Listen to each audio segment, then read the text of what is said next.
Good morning and welcome to the Education Room. It's nice to have you guys here today. Hope everybody's doing well, feeling great, ready to do what we do. Good morning, Rob A. And for those of you that put them in a little earlier, Jim K, good morning, nice to see you. Always get excited in the first hour of class, guys. Good morning, Dave B. We have the opportunity to really stay focused in the first hour, to really give ourselves that foundation, that ground that we're going to build from. Hey, good morning, Jason. It's funny, the more this week has gone on, the more exciting this class has become. You guys are doing an amazing job of asking questions. You guys are doing a great job of posting charts. And the questions are going beyond just the trades that you take. It's going into the chart reading. It's going into maybe even technical questions that you guys have had, whether it's working with NinjaTrader, or maybe you're curious about market flow or using a higher time frame chart to help with different things. I'm gonna do my daily reminder, guys. I posted a picture that says that your step to becoming a confident trader ASAP. It really revolves around two things. It revolves around you posting your trades in this class. Every time you pull the trigger, you post a trade, especially your losers, because there's more to learn from a loser, I think, than there is a winner. Winner is simply following the rules, creating the repetition, developing the trust, but the losers are identifying the areas where we can improve, and it's that improvement that creates growth. Good morning, Ed. And I know that it's uncomfortable to post a loser. It's a little scary to ask a question. But guys, I'm going to be real honest with you. I understand that you're new. I understand that you haven't been teaching this class for 2 years. I understand that you don't know everything that there is to know about the Nexgen software. And in fact, I'm pretty excited about that because it means that I've got a little bit of job security because I get to walk you through reading these indicators. Just below that, I posted, please post your pictures and questions. Participate in your own education. Good morning, Indu.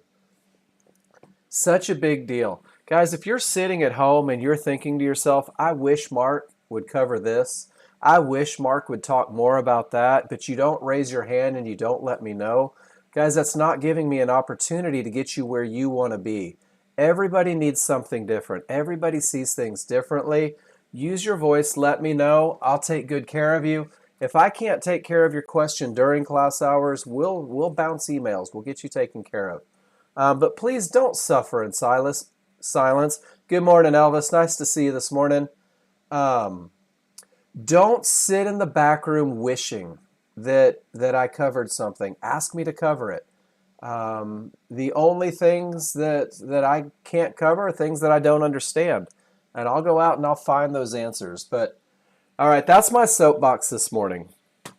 If you need me, you have to let me know that you need me. If you want more, you have to let me know that you want more. Otherwise, guys, I'm powerless. The only mind that I'm required to read has already left for work today. So with that said, let's get this day going, guys. I'm super excited about today. And just like yesterday, the days before, and all the days that are going to follow today, I'm going to go and check news first thing in the morning. I'm going to make sure that I'm not trading into some craziness. If you watched FOMC yesterday, holy smokes. Good morning, Mike. Nice to see you. You know, all sorts of fireworks. That news created an emotional response. That emotional response made the market go nutty. Guys, that's what news has the capability of doing. Today is Thursday, February 2nd. We've already seen unemployment claims, challenger job cuts. We have some lower impact coming up at 10 a.m. Factory orders, natural gas storage. Guys, be aware of when news is released, not because you're really concerned about natural gas storage if you're not a natural gas trader, but because news can move the market. News can create spikes and jumps. And it's very difficult to stay in a position. It's very difficult to manage a position if the market is moving erratic. So each morning I create this awareness. I come in, I write down on a piece of paper, hey, this is when my news is. This is when I want to go refill my water, toast a bagel, eat a waffle, whatever it is that I do when the microphone's off. And then from Forex Factory, I want to introduce you to the education page. This is where everything that I talk about, absolutely, very much like a whipsaw. Everything that I talk about, guys, really comes from this education page. The software user guide, if you're brand new with Nexgen, if you're on your demo, you're learning the software, and more than anything, you're really learning NinjaTrader because there is a little bit of growth period with NinjaTrader. This is where you get your questions answered after class hours, maybe on the weekend. This is going to help you open, close. This is going to teach you to scale your charts, to set up stops and targets. It's going to show you how to enter on a limit order. These are all things that I love to cover in class. I love to go through your NinjaTrader how-to with you because typically there's a lot of people with the same questions. But come through here. Hey, good morning, Luciano. And take a look. If you want to decrease your trigger line size, make it bigger. You want to repair data, start fresh, delete your old charts. All your answers are right here. But guys, all your answers are available Monday through Friday from 9 to noon. All that you have to do is walk into this classroom, raise that hand, and let me know what you need some help with. If I can't get you the answer, I'll get you in with tech, and tech will get you taken care of. But the most important piece on this page, in my opinion, is being able to use your TechSmith capture. Being able to take a picture and present it in class so that I can give you feedback on what you're doing, so we can talk about your rules, we can talk about the looks, we can talk about what you're doing amazing, and we can also talk about what it is I can help you do better. So in order to use the capture software, guys, it's a two-part process. I'm going to click this giant red button. If I hover over one chart, it's going to give me one chart. So we're going to click and drag. I'm going to left click that mouse, pull it all the way down to the right here, and release. And when I release, my capture software is going to say, hey Mark, do you want to take a picture? Absolutely. I click that camera icon, and up comes what's called the image preview. This is how you and I have a conversation. Let's say, just for grins, you're asking yourself, hey, what are these yellow dots? I sure wish he would talk about the yellow dots. Guys, all you have to do is post this picture in the room and write something clever using this call out. Hey Mark, what are these? Other questions that people like to ask. Is this a termination condition? Sometimes I'll get, was this an entry? Guys, it's okay to ask these questions. You're learning. I'm teaching. It's this great symbiotic relationship. Tell me exactly what you need. If you have a question about a concept, throw it on a chart, drop it in the room. Absolutely, Ed. And I will find my picture for the magenta dots. Give me just 1 second and we'll do that. John Novak, if you can hear me, throw that picture in there. I don't remember where I put mine. It's just a smaller swing one-to-one, Zed. And he's got the mathematical equation mapped out in the picture for you. I'm going to have him get that in here rather than me stumbling over it. But it's just small swing one-to-ones instead of those large swing one-to-ones. And then, guys, when you post a trade, when you're looking for a little help on a trade, here is a great way to annotate your charts. You're welcome. Don't worry, Ed. We will get that answer 100% before we're done.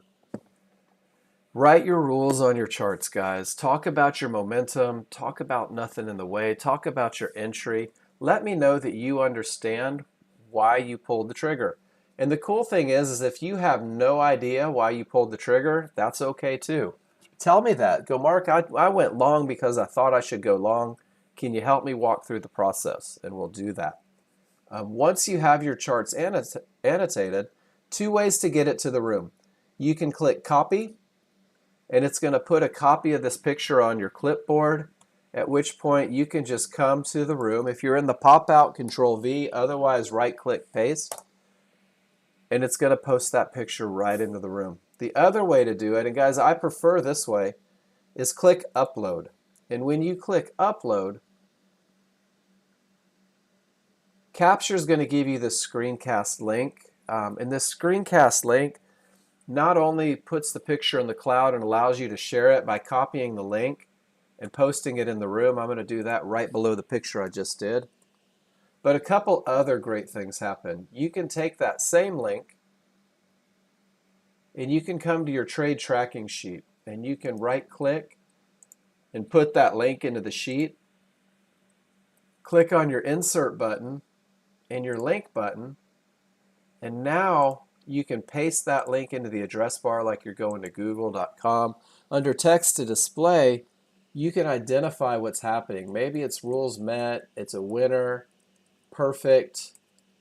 And when I click enter, now I have a link that I can follow. I have a link that I can study. So participate in room, post it in the room, and then fill up your spreadsheet, guys. That's your path to becoming a confident trader ASAP. And then I can close that out and I'm ready to take the next picture. And then the coolest thing about it is, let me open up a new tab here.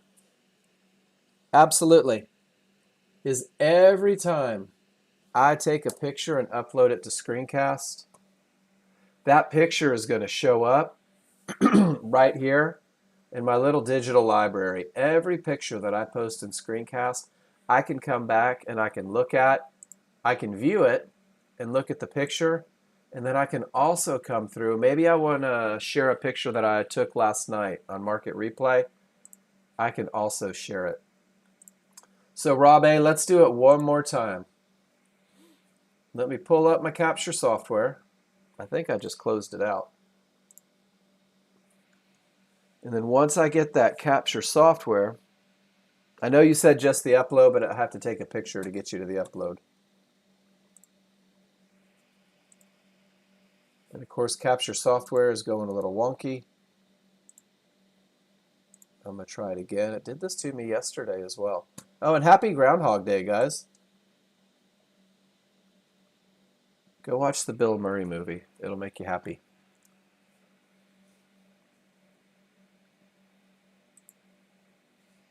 All right. Go watch the Bill Murray movie. Haha, see what you did there. It'll make you happy. Guys, we are in Groundhog Day here. True story.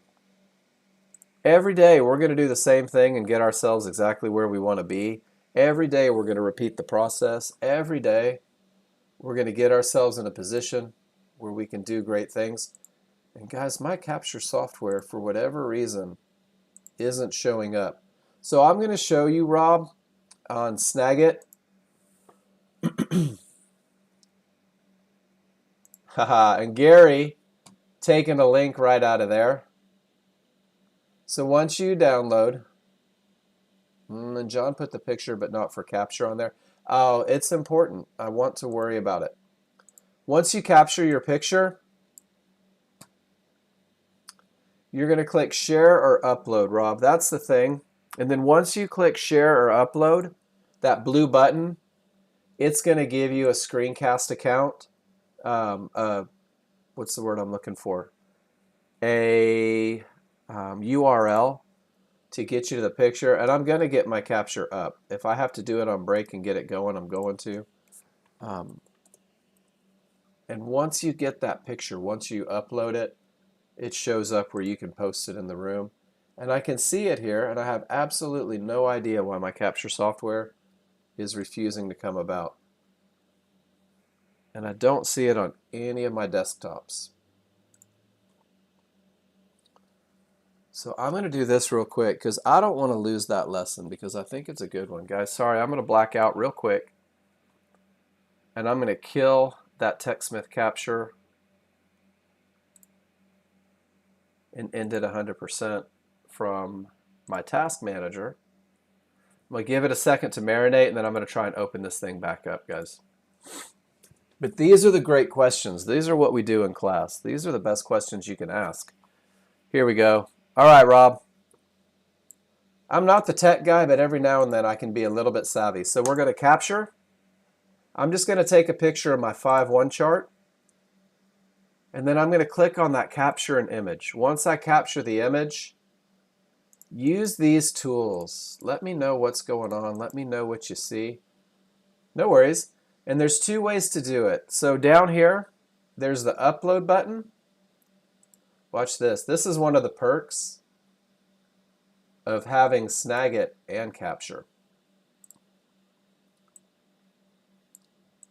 So I've got upload, and then I also have copy. And then that's for Snagit, Gary. Copy to post directly with a paste function. And then upload gets the screencast link, and this is the version that can be put in your spreadsheet and uploads to the cloud so you can grab it online as well.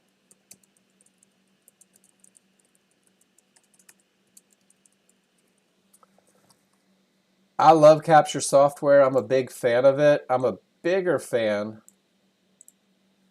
of Snagit. It's only $63 because it allows you to do a couple extra things, without a doubt. There's more bells and whistles. So Rob A, there's the picture, and then we'll go through the process real quick. From the Capture image preview, if I click upload, it says that it's uploading. It shouldn't take long. And then there's that screencast address. Once I click on it, this thing is stuck to my clipboard forever. So I can post it right in the room. And then there's a picture of kind of a little cheat sheet for you using that Capture image preview. And then also the one that I shared. Does that help a little bit? And guys, practice all you want. Take a picture of your screen, throw it in the room, and just put test. If you put test on there, I'm not gonna go in and review your picture. I'm gonna go, okay, cool, that was a test, nice job. So whenever I see something that's noteworthy, and I'll come back to this one when we talk about termination conditions, I can snap a picture real quick and I can drop it into Snagit, and then I can come back into Snagit and actually edit things that I took a picture of earlier in the day, and that's one of the things that you can't do with Capture software. So good stuff. All right, so let's get into what we're doing, guys. That's your screen capture how-to. I love it. Your Ninja Trader. Joel, nice job. Perfect test. And guys, here's where the magic comes in. This is your tutorial section, guys. This is where the meat and potatoes of everything we do. This is where if I talk about a rule, the rule's in here. When we talk about termination conditions, different charts, different trades, they're all available to you right here. And there's a lot of information, which is why for the first 30 days, I encourage you guys, stay very focused. If you stay focused during your first 30 days on a high probability trend trade, this is what we're going to talk about the first hour today. And all you're really doing is focusing on that high probability trend trade. You're focusing on a trade, and it's defined right here. You're focusing on a trade when each indicator on every chart agrees for the rules for the trade. And typically this is when your triggers are the strongest, no termination conditions exist, and there's no trouble spots between your entry and your target. I ask every day, focus on this for 30 days, because if all you do is learn that high probability trend trade initially, if you build that solid platform, if you focus on the best of the best, guys, it's going to teach you to read your charts. And you're going to find that about 90% of what we do is just reading your charts, and 10% is going to be trading from the advantages. This is your simple setup. This is your basic setup. This is the setup that's going to teach you to recognize where the market is likely to continue, where it's likely to go, and where it's likely to stop. And this is the setup that after about 30 days of study, after about 30 days of study, it's going to open doors for you. It's going to open doors and take you to that medium probability trade. You're going to begin to add opportunities to your trading, pardon me. And a medium probability trade is defined when most of your indicators line up for a trade. However, a small issue exists. You have to be able to read your indicators to understand where that small issue is. And this will be the vast majority of your trades. And when you're executing medium probability trades, you're going to take those trades and manage them assertively. Once again, your ability to read your indicators, to read your charts, will allow you to manage assertively. If there's trouble in the way, your chart reading will identify it, and you may take a portion of your position off at the trouble spot, reduced to a zero loss level. Medium probability trades is where most traders end up after the first 30 days. High probability trades gives you the skill set to get there. Guys, you can't circumvent your foundation. You can't look at a 10-year trader and try to do what they do, because they have the repetitions and the knowledge, and they've put the time and effort into understanding chart reading to get to where they are. Can't stress that enough. So bear with me. For the first 30 days, let's do high probability trend trades. As you expand, throw those pictures in the room and we'll start talking about the opportunities that present themselves. But for right now, keep it simple. High probability trade is a trend trade that typically wins 70 to 80% of the time. It's 3 rules. And guys, those 3 rules come about on 2 charts. Keeping it simple. Somebody asked me yesterday, but Mark, I see people using a 21-3 chart. Mark, I see people using an 8 range chart. I want you to use these charts. I want you to grow and I want you to expand, but I want you to learn to read your indicators before you begin adding more and more into your brain. More to look at, more to dissect. Keep it simple initially, and these 2 charts will give you everything you need to expand. On the 13-2, you're going to identify the trend. If the background is green, we're in an uptrend. If the market is red, we're in a downtrend. It's your opportunity to trade with the trend. Rules 1 and 2 of 3 must be met on a 13-2 chart. These rules are going to help you identify the strong triggers. These rules are going to help you identify no termination conditions. And guys, this chart is a broad stroke of a brush. This is your general chart reading coming to fruition. You're going to take this broad stroke and you're going to be able to understand the general temperature of the market. When your rules are met, you're going to come refine that broad stroke on the 5-1. Rule number 3 is going to get you into the market at that point where the market is likely to continue. It's going to allow you to reduce your risk, and it's going to allow you to maximize your profit potential. Build that great foundation on only 2 charts. Build that great foundation with 3 simple rules. And here's your rules. Guys, I'm a big fan of simplicity. If you've been in my class long enough, you know this. Try not to make things too terribly complicated. Your 3 rules are as follows. You must have strong triggers, and we're going to talk about each of these. You must have no termination conditions, and you're going to use a limit order to buy or sell a pullback at an area inside of favorable large triggers. None of these concepts are difficult, but it will take a little bit of practice, I don't know, maybe over the course of 30 days, to be able to identify them fast enough to get into those medium probability trades. Each rule provides a very clear advantage. Rule number 1 gives you the advantage of momentum, of a market that's moving in the direction of the trend with enormous speed. Rule number 2 gives you the advantage of a clear path, making sure that you're not trying to trade directly into a brick wall of resistance or support. And then finally, that rule number 3 gets you into the market. It gives you an entry where the market is likely to continue. So we're going to go through each one of these rules. I'm going to break them down one by one. Each is found for you right here in the tutorial section. And we're going to talk about the advantages they provide. And rule number 1 says that I must have strong triggers. In an uptrend, when the background on my 13-2 is green, strong triggers means that my smalls have broken away from, accelerated away from the large triggers, and the large triggers are widening and they're angled in the direction of the trend. When you have a strong trigger look, the odds are favorable for the market to continue direct up. In a downtrend, that same look, the odds are favorable for the market to continue down. This is your first advantage that your rules give you, the advantage of momentum. And if you commit for 30 days to having that advantage, it's going to help you grow. Because when those small triggers work their way inside of the large triggers, we call this a weakening of the large triggers, and anything can happen up or down. So you're going to focus on, in an uptrend, from the point where the small triggers accelerate away from the large until they return. And in a downtrend, it's going to be that same look going the other direction. So do me a favor. Give me a Y in the room if you're with me. The recognition of odds favorable momentum. Rule number 1, providing you the advantage of momentum. Guys, you got it? I'm going to give a Y. Feeling good about it?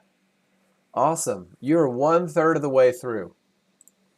So once you have that odds favorable momentum, when you see a market that's likely to continue in the direction of the trend, we're going to make sure that it has a clear path. We're going to make sure that there's nothing in the way to slow it down, to reverse it potentially.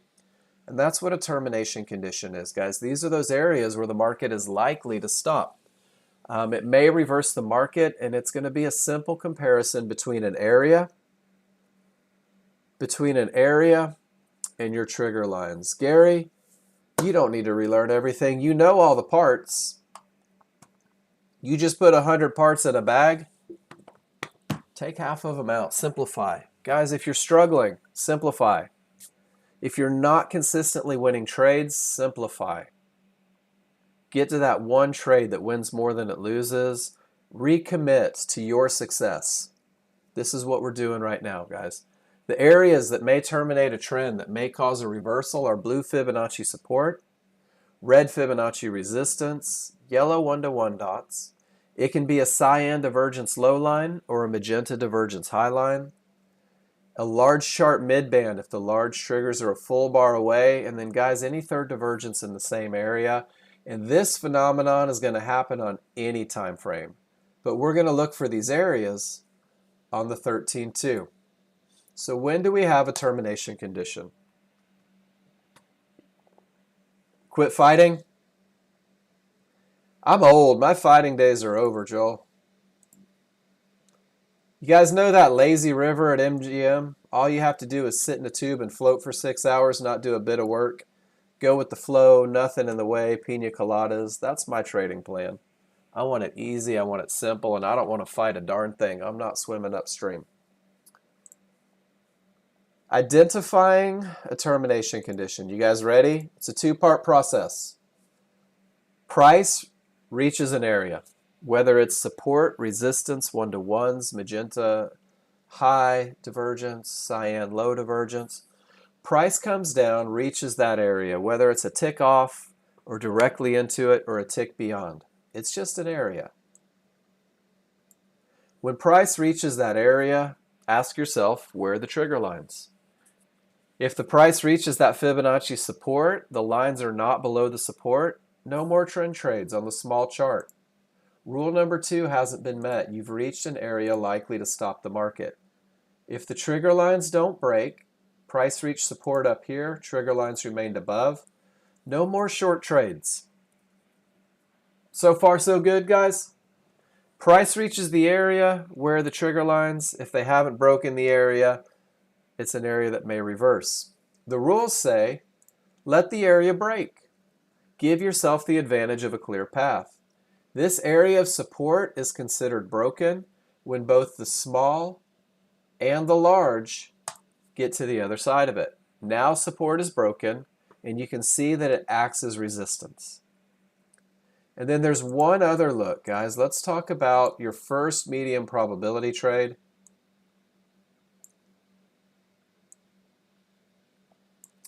And this is going to be the one, this is going to be your first step outside of that high probability.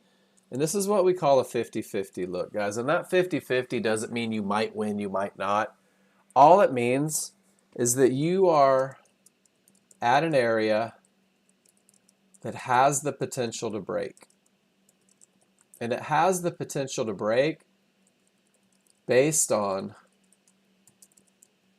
that odds favorable momentum of the triggers. So small triggers break through the area of support with odds favorable momentum. And guys, that's the most neglected part of this potential to break. With odds favorable momentum, with the best of the best look, the large remain above and the smaller below. This will create opportunities for trend trades in the direction of the trend with that amazing momentum. And when we talk about entries, I'm going to give you a couple examples of when this 50-50 trade has a good chance of winning and when you should just sit on your hands and wait for a higher probability trade. So I'm going to give you this picture again. Guys, is everybody clear? So far, we have the advantage of momentum and we have the advantage of a clear path, no termination conditions. Give me a Y in the room if you're with me, guys. And what we'll do is now we're going to start talking about how to enter the market, okay? With these advantages in place, we're going to come through, and now we're going to refine that broad stroke of a brush, guys. We are going to, actually, you know what? I'm going to backpedal just a little bit. I apologize. I want to talk about one more termination condition that you're going to see on the 5-1 chart. Well, you'll see it on the 5-1 chart before you see it on any other chart because that 5-1 chart is a smaller, faster chart. And it's just 3 divergence in the same price range. It may terminate the trend. And divergence is a loss of momentum. When a negative number prints, when a divergence line prints, guys, it means that momentum did not follow price. It means that you're losing momentum in a move. When it happens 3 times, it may terminate the trend.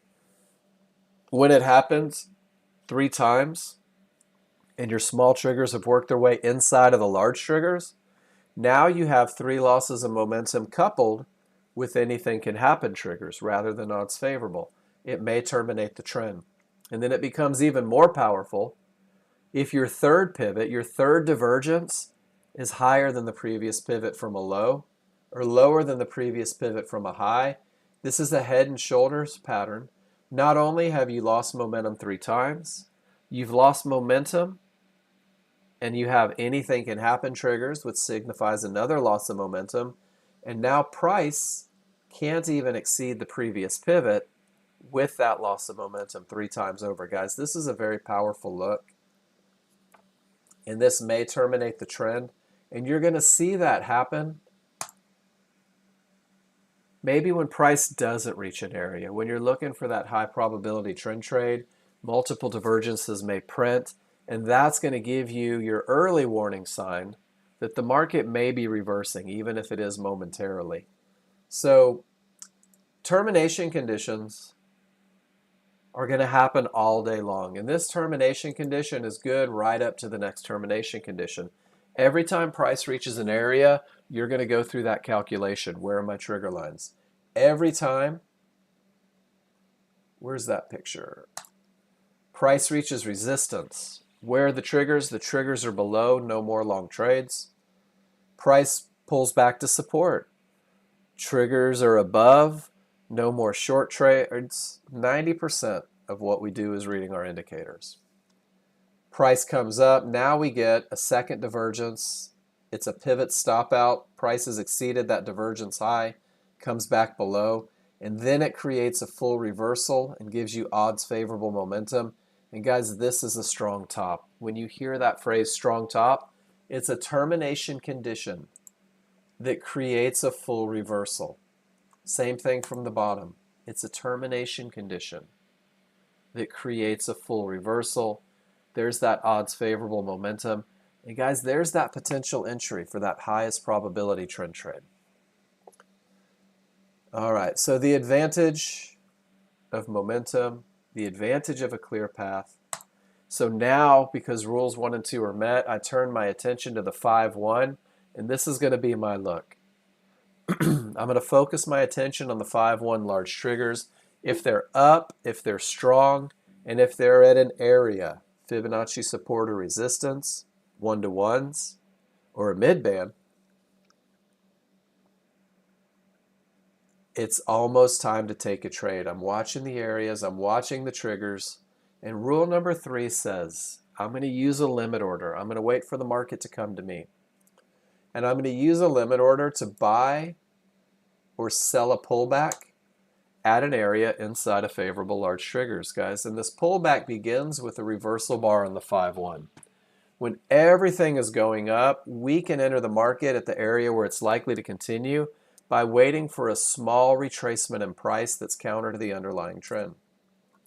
This reversal bar signals the beginning of the pullback.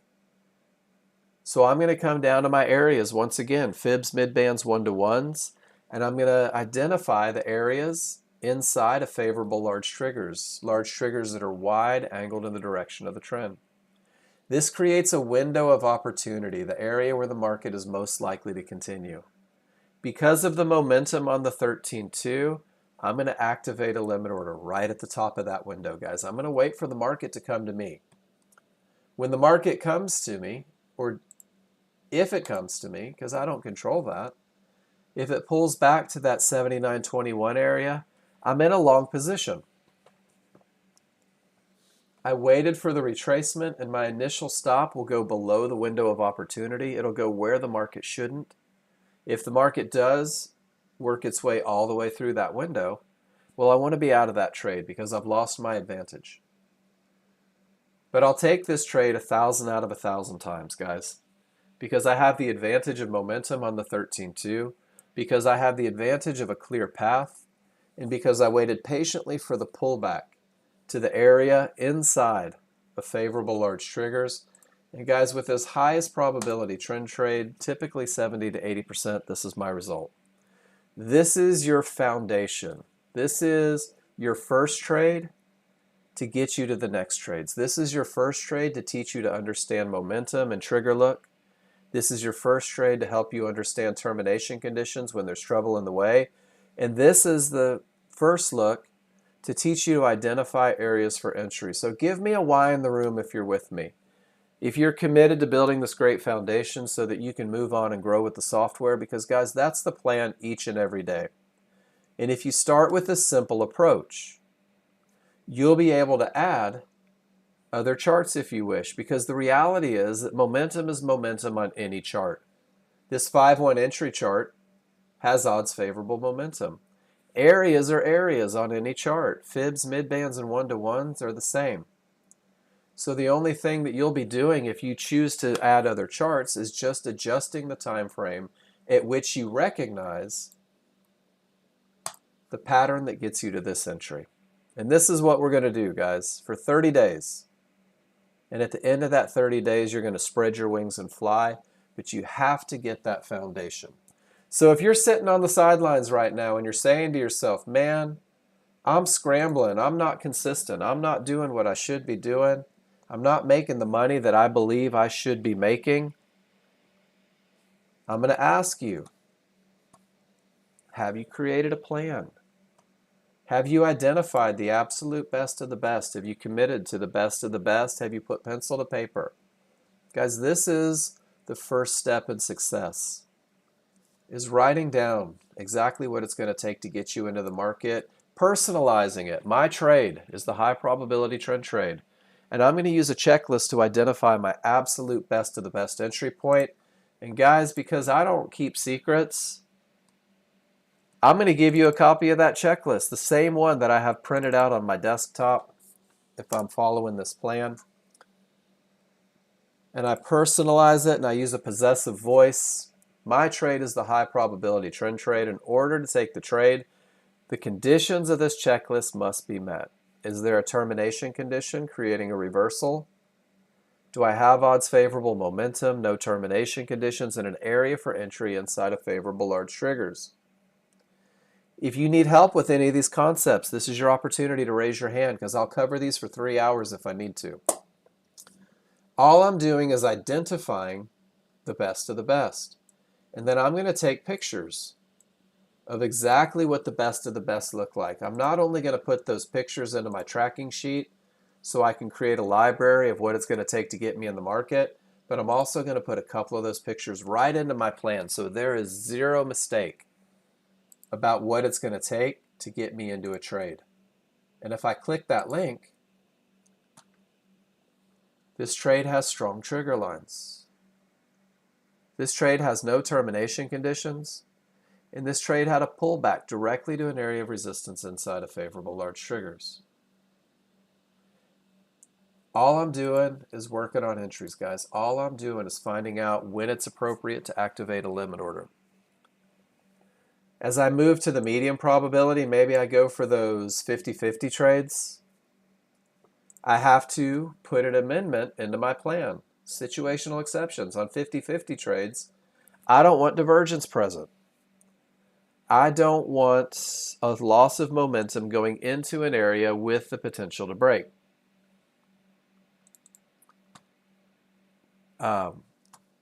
I want my small triggers outside of my large triggers on the 5-1. I want to make sure that I have that odds favorable momentum. I'm writing this into the plan because it allows me to commit to a plan. It gives me a very concrete set of rules that need to be followed as I begin to grow with the software. So in less than half a sheet of paper, you've identified your first 30 days trade, you've identified your next medium probability trade, and all these do is refer to entries. Well, now you have to be able to manage it. That's the second part. I like to think of learning to day trade like eating an elephant. You have to do it one bite at a time or it becomes overwhelming. Focus on your entries for 30 days. And during that 30 days, if you stay very mechanical, very methodical, take the emotion, take the fear, take the anxiety out of managing a trade, keep it mechanical. This is the best approach I've seen so far. Trade 2 contracts. My initial stop, notice the possessive voice, will be adjusted above or below the window of opportunity initially. It'll be moved 2 ticks above or below the reversal bar in the direction of my trade. Profits at 100 and 200, and after the first profit's made, I go break even. Guys, this is not subject to opinion. It's very mechanical. And what I find is that new users like to hold on for home runs that aren't going to happen, or they like to hold on to trades and keep a lot of risk on a trade when it's no longer appropriate. Focus on your entries for 30 days, and then every picture you take of that perfect entry, it creates an opportunity to learn how to manage it. And by the end of that 30 days, you're going to recognize patterns when it's appropriate to hold for larger moves. So guys, I'm going to ask one more time. Give me a Y in the room if you're with me. Let me know if you're comfortable with the idea of a high probability trend trade. Let me know if you're comfortable with the idea of writing a plan so that you can be consistent day in and day out. And here's the next one, and this is the big one. Let me know if you're comfortable posting in the room so that you can allow me to hold you accountable to the rules that you've provided me on your chart. Guys, that is the biggest kick of every day that I have, is seeing your work. So let's talk real quick. Guys, this is a 13-2, and that's a termination condition. Price reached resistance. None of the triggers broke through. Price reaches support, 1-to-1s. All the triggers remain above. Everything we do revolves around patterns. I want you to see this picture right here. And I love it when the market gives this example. Guys, this is resistance that we can't go long to. This is support that we can't go short into. When we talk termination conditions, large chart midband if the large triggers are a full bar away. It's really any Fibonacci area, but I want you to see this picture once again. And then I'm going to give you a picture to save in your spreadsheet. And this is what we call the gap theory, guys. When price accelerates away from the large triggers, fast, reaches a Fibonacci area, if the large triggers don't follow, if they remain a full bar away, price is more than likely to snap back to it. We see it in this picture. Price accelerates. And notice how the large triggers remain a full bar away. This is what we call a vacuum. This is after the fact. Shorts in this area typically don't work because price is going to snap back and fill that gap. This is the picture that I took of that same instance just a little bit ago. Price accelerated away. Some of you ask, what's this little white line on the 13.2? Guys, this white line is a reversal bar marker. This is the point at which this bar becomes a red up bar. When your large triggers remain on the other side of that reversal bar marker, guys, price is more than likely going to snap back to it. It's not guaranteed, but it keeps you from trying those shorts after a termination condition. So and let me give you a great picture. Let me annotate the chart. I want everybody comfortable on this. If the large triggers are more than a full bar away above the white reversal bar marker,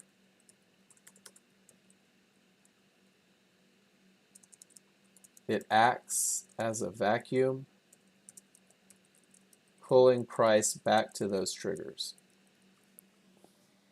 And forgive my drunk fingers, I will spell check that before I give it to you. Guys, this isn't setting you up for a trade. This is keeping you out of harm's way. This is identifying termination conditions and eliminating that clear path.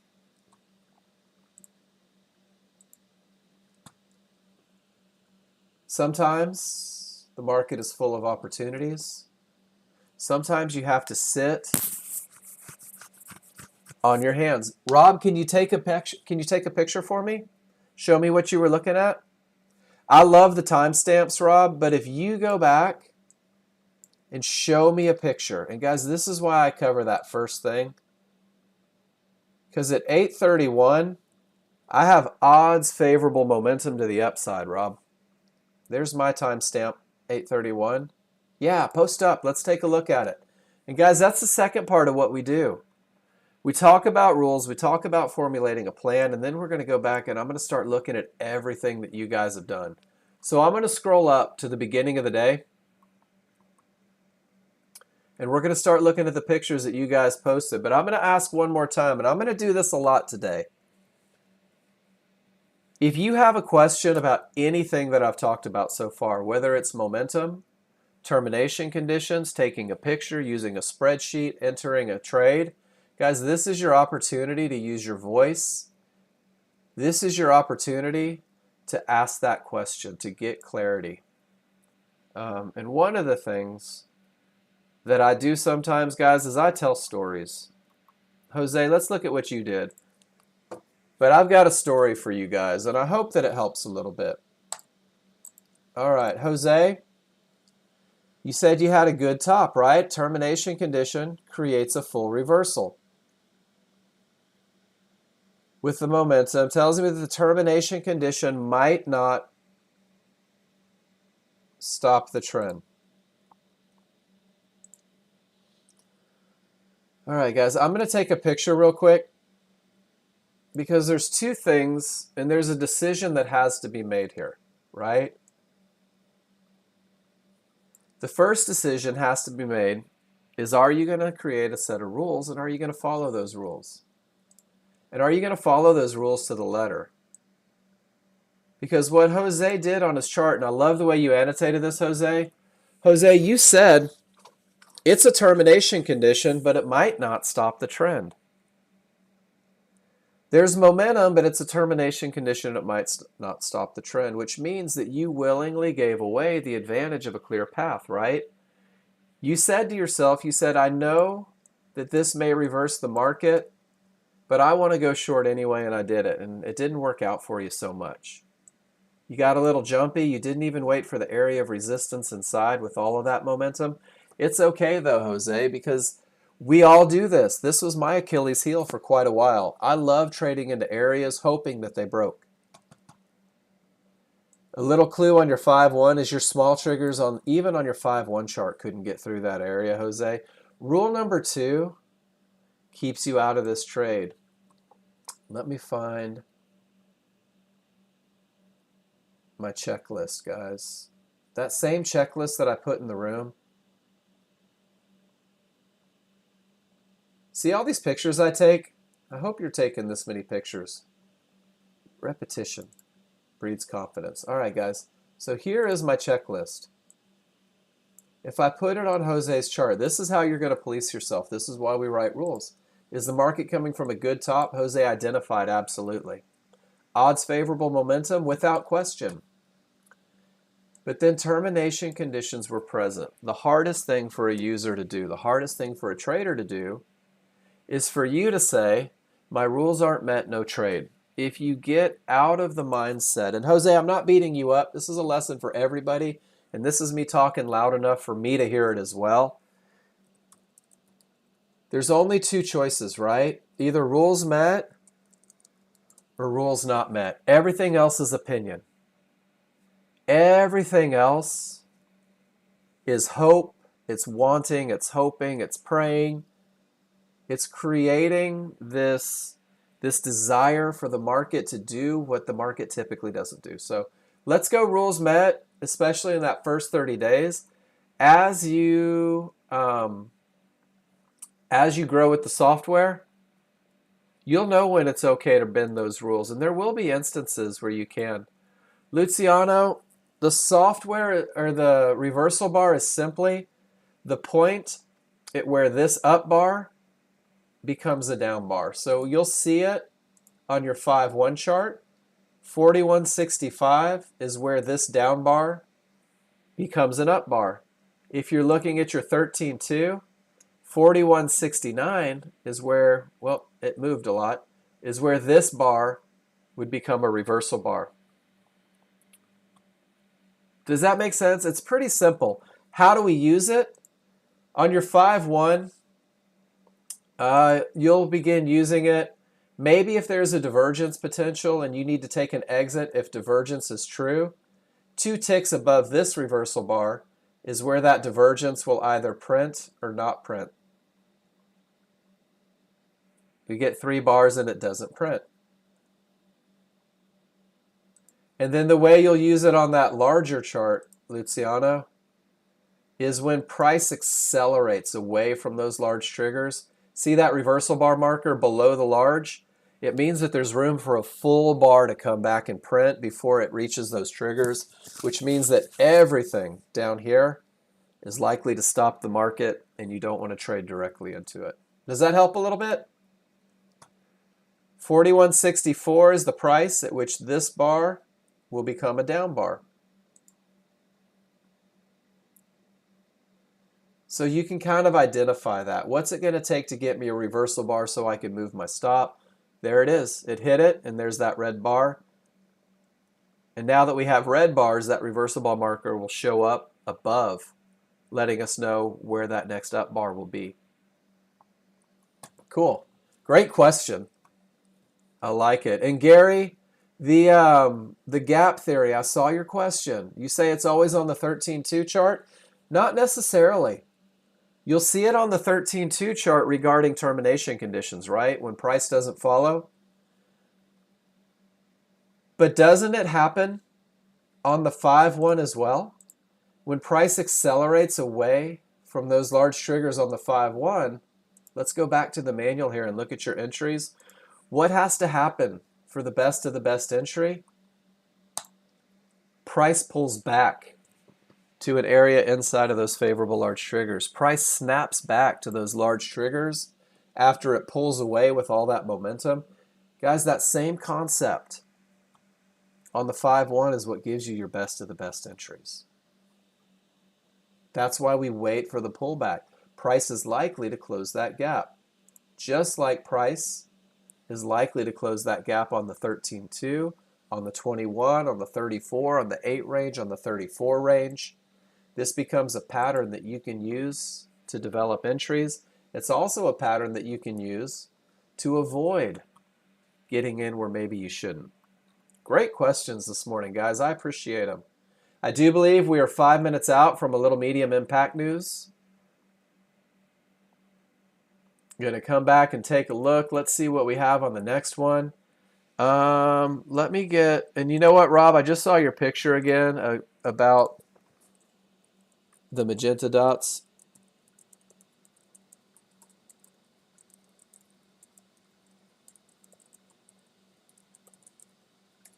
I just sent John a message. I haven't forgotten about you. Or Ed, I haven't forgotten about you, I promise. All right, hypoxic. You say, oh, by the way, for later. Paul, let's see what you did, bud.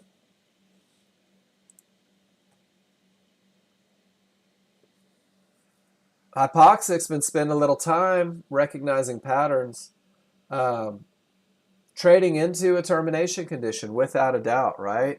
Coming in, willfully gives away the possibility, the lack of a clear path. I'm okay with that. Everybody's plan is going to be different, guys. Everybody has different tolerances, things that you feel good about. More often than not, trading into termination conditions isn't going to create an advantage that I'm willing to risk my money on. This is one of those trades that makes you feel good, but it may not be repeatable. I like it. You managed it well. You got out at the same trouble, and it was that momentum that carried you back up there. But you are trading directly into a brick wall. And then here, you've got that advantage of a clear path. Beautiful picture perfect entry. Stop keeps you safe, and you're out right at the trouble spot. And just based on these trigger lines, if I had to guess, that market may have gone lower before it was all over. Great pictures. Especially this one. This one I love. Notice how there's nothing in the way. Those triggers are far outside, and it was a real easy 23, is that 23? 27 on each contract, $440 on crude. Nice trade. Guys, I want to remind you too that just because Hypoxic posted that one, just because Hypoxic posted it, doesn't mean that you can't ask a question. So Rob, the question is, how big is a clear path? Well, let's do this. And I'll take a picture of a picture. That's a great question. Remember that the 13.2 is a one-bar event, right? So when I identify a clear path, I'm not talking about how big the path is. When I'm looking for termination conditions, Rob, and Hypoxic, you say but the triggers? Okay. Let me answer that with this. Odds favorable momentum straight from a great top, Hypoxic. He even had the advantage of an area that had created a full reversal. Trading in termination conditions more often than not isn't going to win. More often than not. That's why it's one of the rules in the highest probability trades. But like you said, what about the triggers? You identified what's really strong triggers. So with all that momentum, worst case scenario, it may be likely to retest that area that's a little bit higher. Not a high probability trade. This is you making a decision based on that momentum, based on every trigger up, based on a tiny window of opportunity. I don't disagree or dislike your trade at all, but I like to point out both sides, right? I like to point out that you are trading into a termination, but you made that decision based on your chart reading. And I think that it was a solid decision with aggressive management, which is exactly what you're looking for. All right, Rob A. Sorry, I'm not done with you. I get distracted sometimes. So the clear path means nothing in the way, right? And here's that reversal bar that pulls back to the entry. So if I'm talking about the clear path, it just means no termination conditions. When you're gauging distance to your target, some people say, well, I've only got 11 ticks down to this magenta line. But the reality is we're pulling back. Another reason to wait for that pullback. From 29, we pulled to 45. So that 11 ticks from the bottom really is 11 ticks plus the 16, which means that you have $270 worth of profit potential to get down to that area. Does that make sense? So we're gauging distance to the target from the entry point. We're gauging clear path on whether or not there's a termination condition? Another great question, guys. Keep these coming. We're going to do this all day long, right? If you have a question, put it in the room. We're going to keep doing it. I'm having a good time. I hope you are too. Let's see where I'm at. All right, hypoxic, we got yours. And guys, I do scroll back and forth from the bottom of my chat box to the top to find all these pictures. So if it takes me a second, forgive me, but I will get to your question. If I miss your question, make sure you let me know. Guys, Gary posted this in the room for you guys.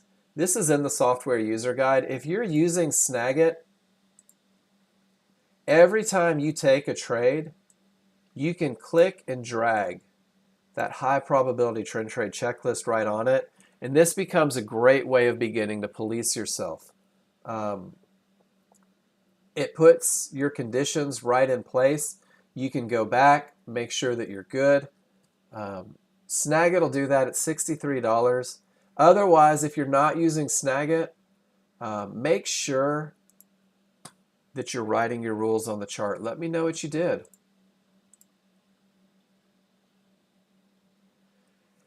And guys, let me remind you that somebody's plan, somebody that posts something in this room, it may not be your plan. As you develop an ability to read charts, guys, this one came from Mike. Mike's been doing this almost a decade with Nexgen. Mike's using that 21-3 chart, that larger time frame, and he's going through the exact same process. Are you ready? I'm going to take a picture of this because a lot of people come to this room and they see experienced traders taking trades. Let's go through. The new user sees up, sees up, sees up, right? Everything is up. The triggers are strong, the triggers are strong, the triggers are strong. The area is blue. Guys, everything here to the new user says don't even think about a short. To the experienced user, this pivot didn't come from an area. This right now is a potential pivot stop out, which is a potential termination condition. This is one of those 50-50 trades with weak triggers. This is divergence showing a slowdown on the 5-1. As you grow with the software, when you can't go long anymore, you'll begin looking for reasons to find a short. This is a pre-picture. Notice that he doesn't go short. He's reading his charts, he's analyzing the conditions, and he's keeping himself prepared should it come about. I can't stress this enough. New users, don't be Mike. New users, don't try to be John Novak. New users, don't try to be anybody that's done this longer than you, because that's like you jumping behind the wheel of a Formula One car and expecting to be Mario Andretti. Showing my age. He hasn't raced for decades. You're just going to hurt yourself. You're just going to blow out an account. Build the foundation. Build the foundation and grow from that foundation that you create. All right, try not to be too soapboxy, but it's important that you guys understand. All right, Conrad, let's see what you did. Conrad says there's a strong momentum 50-50 trade. And I'm going to highlight in on these two so we can make it a little bit bigger. Conrad, are you with me? I know it's been a minute. Guys, sometimes you're going to post charts and it takes me a minute to get back to them because I got to go through the rules, right? Cool. So Conrad, I'm going to give you my 2 cents on 50-50 trades. You guys can take it for what it is. It's nothing I ever say is the gospel truth. Because everybody's different, right? Everybody's going to have a different way to look at things. So you do have strong momentum, Conrad. You're coming from that great termination condition. I like everything about the looks, right? And you recognize that it's a 50-50. This is an area that has not broken. And that's the part I think new users forget to put in their brain. Guys, it hasn't broken. It just has potential. When I met my wife on the first date, second date, third date, I had the potential to get a kiss. I'm not sure that I did. The potential was there, but it wasn't guaranteed until it happened. So Conrad, when I have a loss of momentum, when I have that divergence on a 50-50, I know that it lowers the expectations just a little bit. And just like you did, getting in a little aggressive, getting in at the best spot, managing tight. I think that you handled this one beautifully. And then that second divergence, those small triggers coming back, gives you that management opportunity. And you knew that this was a potential to break area, which means that you managed assertively. You got in, you got out, you made some money, and you said, I'm just going to wait. I do like to identify my first trouble spots. My first trouble spot is typically that first divergence line, or if I get a second lower divergence, it becomes an exit. Same thing, 50-50 potential. I think that your management on it was really nice. I think that being aggressive is good. And now I'm going to look at the other side. And guys, sometimes I can't enlarge your charts, so I kind of have to take a picture of your picture so that I can get it to where my old eyes can read it. Totally cool. And then you said, are the signals used in an area when the rules are met of the same weight, or only the white bar followed by the yellow reversal? So Conrad, great question. If the rules are met, and I love that you put that on there, a signal is going to be a signal. A reversal bar is going to be a reversal bar. An antenna bar is going to be an antenna bar. If the rules are met, that signal is going to be a signal. So initially, yeah, they all have the same weight for me. They are helping me verify an area using that 8-range chart for a little extra. And I think that if you look at where your entry was, there's your antenna bar, which would have been your signal, right? So guys, how do we incorporate a third chart? You can start by saying Conrad had odds favorable momentum on his 8-range chart. So not only did he have odds favorable momentum on the 13-2, he had odds favorable momentum on the 5-1. He had odds favorable momentum on his 8-range chart. So that gives a little credit and a little giddy up to him taking this perfect entry and still managing assertively. Conrad, you did it great. Guys, that is your first introduction to the 8-range chart. Use it for momentum initially. Make sure that you're trading on the right side of things with that powerful momentum, and then you'll begin to start recognizing areas where the market's likely to continue inside of favorable large triggers, and you can use that chart as a confirmation. Thanks for sharing that one, Conrad. That was a good one. A lot of great information on that chart, guys. Let me see where I'm at here. You guys are keeping me busy today. I like it. Keep doing it all day long. Ed S., he said, proof that it happens anytime. Your trading buddy's going to yell at you for over leveraging, but it was the best of the best. Ah, did you take away the picture? It tells me the content's unavailable. Let's see if it'll let me open that link. There we go. Ed, smalls below the large. They're coming back, but they're down. The large are down. 100% clear path. Picture perfect entry, pulling back to an area of resistance inside of favorable large triggers. Rockstar exit at Fibonacci. Guys, does anybody have a question about what's going on this chart?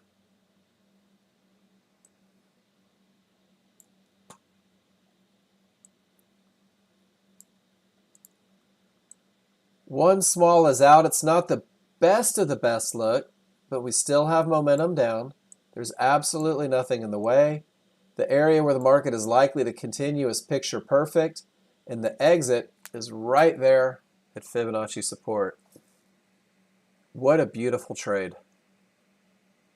What an amazing, low effort, nothing in the way, every advantage trade, right? Nice job, Ed. Are you willing to wait for the best of the best? That's the question. Are you willing to sit on your hands until the conditions are right? Are you willing to be patient? All right, Joel. 50-50 on the 13-2. We haven't quite broken the areas, and the small triggers are returning. You do have odds favorable on your 8 range, but you do get that loss of momentum, right? You call this odds favorable. And Joel, I like this one. Hey, Mike, have a good one. And thank you for reminding them to ask questions and post pics. Everybody wants all the information and nobody wants to ask for it. So ask. Keep me busy, guys. All right, Joel, let's go through and do a quick little run, right? If I'm going to have a 50-50 scenario, my best look, and guys, this is for everybody. My best look is that super strong, right? Not when I'm coming back, but when this thing is blazing a trail of momentum. So we go to the next one. Same thing applies on the 5-1. Look at the distance between the small and the large here. Guys, this is odds favorable in its best form. And if I have an area with the potential to break but hasn't broken, this is my best look rather than those trigger lines coming back to it. I love your entry. Your entry is solid. If you're going to take a 50-50 trade that looks like this, you're getting in at the best of the best area, right? You've got a little bit of risk on there where the market shouldn't go, and it got you. You took a shot at a medium probability, but this isn't my best look for a medium probability. My best look for a medium probability. Does that make sense, Joel?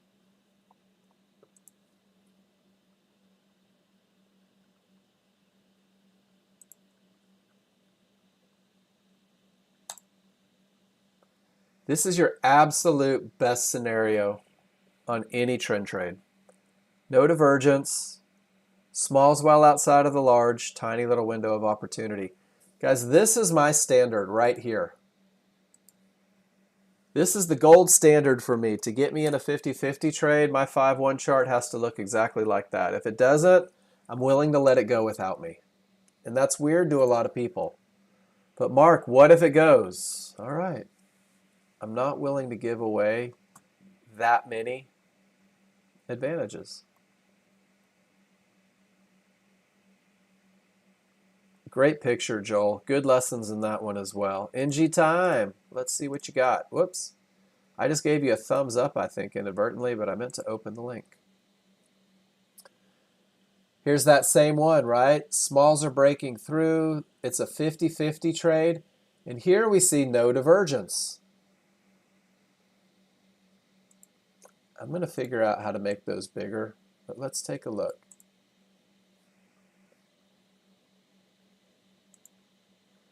So Joel, this kind of goes back to the lesson as well. I love this. It's a 50-50 trade. Guys, everyone give me a Y in the room if you see it, because this is your first, right?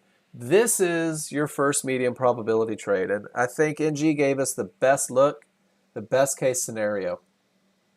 Super strong, smalls below the large are wide. No divergence. Look at the space between the small and the large. Tiny little window of opportunity. Guys, this is low risk. He says that targets 1 and 2 were hit. Where's target 2? At the first sign of trouble. And then the stop hit for number 3 because the market hit Fibonacci. He also uses that 8 range chart. Notice that the smalls are breaking below the large here as well. Guys, this is a picture perfect example of how to take a medium probability trade, a 50-50 trade. So I'm going to copy that one. Guys, steal this picture. Under chart reading things, post that link, paste it in,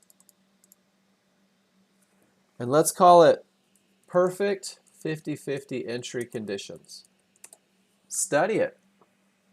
Make it a part of your life. Make it a part of everything you do, giving yourself all those advantages on an area that hasn't yet broken. Gary,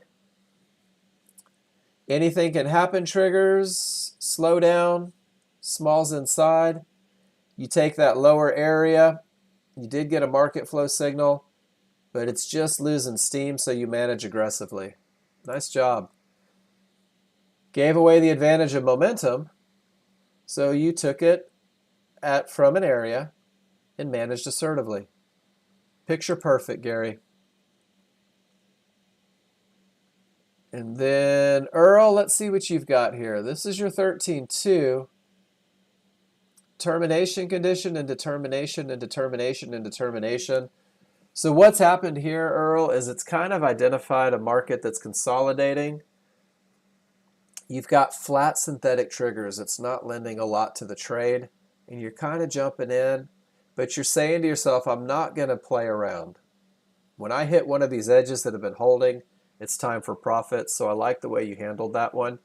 Definitely not a high probability look, but certainly an opportunity, and you took great advantage of it. All right, Gary, there's that trade again. Anything can happen. Smalls have turned in, divergence present, giving away the advantage of momentum to get short, managing assertively because you recognize that you've given away that advantage. All right, Ed, if you show me another trend trade, I'm going to lose my mind. It'd be like getting one from Ron. Ah, there it is again. Everything says down, triggers down, triggers down. Perfect entry out at the trouble spot. It's like I don't even know you anymore, Ed. Nice job. Gary, it finishes the move, right? You said you had an opportunity at the HVA, but you had already reached a termination condition. Yep, you didn't even let it get to the trouble point just yet. Concerned about losing rather than focusing on winning. That's a tough one, though, because you know you have to manage assertively going in. No opportunity at the HVA. That HVA hadn't printed yet, and you'd already reached the termination condition. Good chart reading. Dimitri, nice to see you. I love this question. Dimitri, you said, should I take this one or no? Oh, there we go. Ed. All right. So, Dimitri, you want to do me a favor? And this will help. This will help you a lot, not just me. If you'll write your rules on the chart, if you can tell me why you went long in a downtrend, if you can tell me why you thought the market was going up with the smalls below the large, with the smalls below the large, with everything angled down, what about that green line? You took a short from here? Okay, I'm reading it backwards. Thank you for that. I can get on board with this one a lot more. What made you take it? Areas likely to hold, trigger lines well below it, 8 range signal after a termination condition.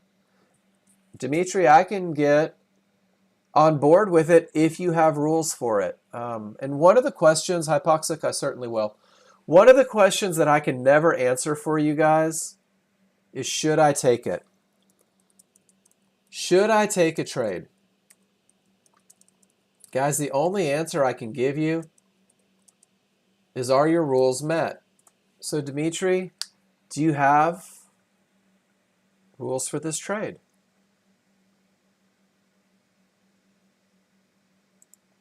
And I know that that seems kind of, well, Mark, you're supposed to be giving me all the answers.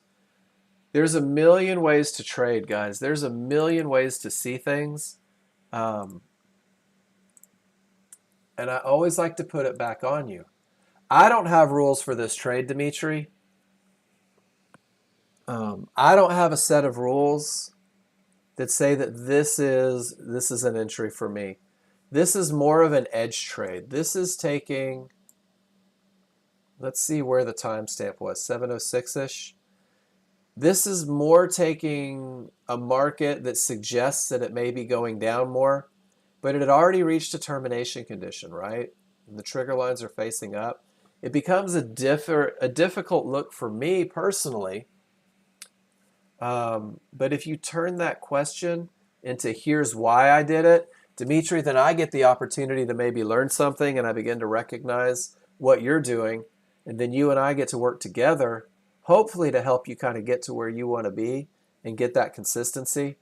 So this is an area likely to hold based on termination conditions, right?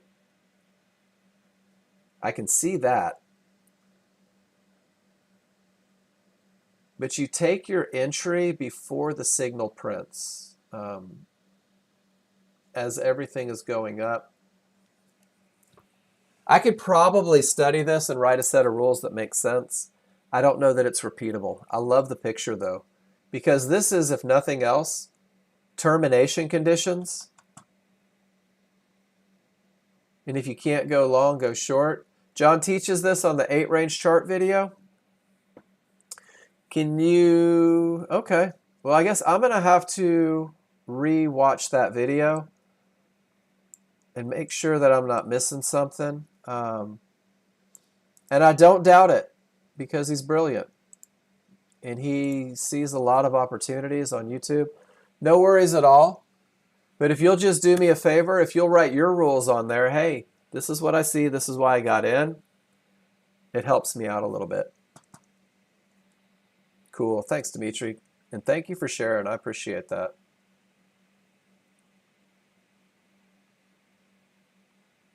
All right, Gary. Termination condition. Price had already reached the mid-band. And you're saying you're not taking the HVA trade because you've already hit that target. I like it, Gary. I think it's a good read, especially with so much strength to the downside here. This market may go up, but right now there's so much momentum down. I want things to sort out a little bit. And then Ed, it was you that asked, right, about the small one-to-ones. I told you I'd get the answer eventually.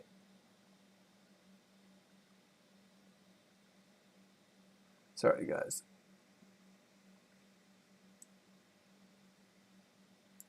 So let me scroll down a little bit.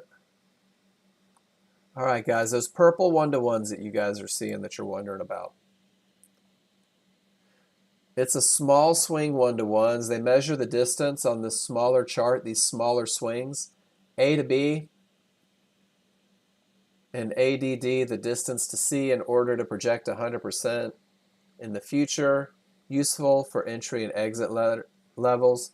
Ed, it's algebra for me. Anytime you put a variable, A, B, C, D, my brain hemorrhages. But here's the picture for it. And then if you want to get even more tech on it, if you want to go, hey, I'd really like to discuss this in further detail, do me a favor and reach out to John. Go with that programmer answer. I'm really good at reading indicators and recognizing these things, but their sourcing, where they come from, is not my strong point. I can't write code. But there's the picture with the explanation. And most of you guys that passed college algebra first try probably get it. Absolutely no worries. I think the ADD was for me. Oh, that's add. Never mind. That's add. See? So the distance from A to B, and then you get the C pivot, and then you project that distance to C. So it's what? A plus B, and then B plus C equals magenta pivot. Small swing. Cool. Got it. I can figure anything out. It just takes me a minute sometimes.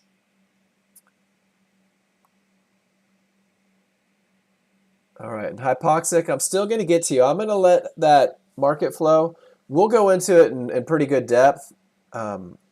It's 10:30. I'm going to need to refill my water real quick. My mouth is dry, and I'm trying to get through your charts, though, before we get there.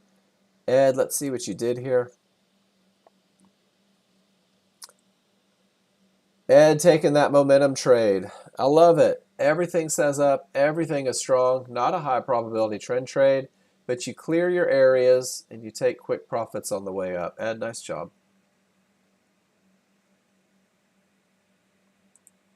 And then we've got a trend trade after a market flow signal. 50-50, divergence. There's that market flow signal from the area when the rules are met. It's a medium probability trade that requires a little more aggressive management, right? Assertive management, identifying the trouble spots, getting to a zero loss level. Great trade, John. John Horde.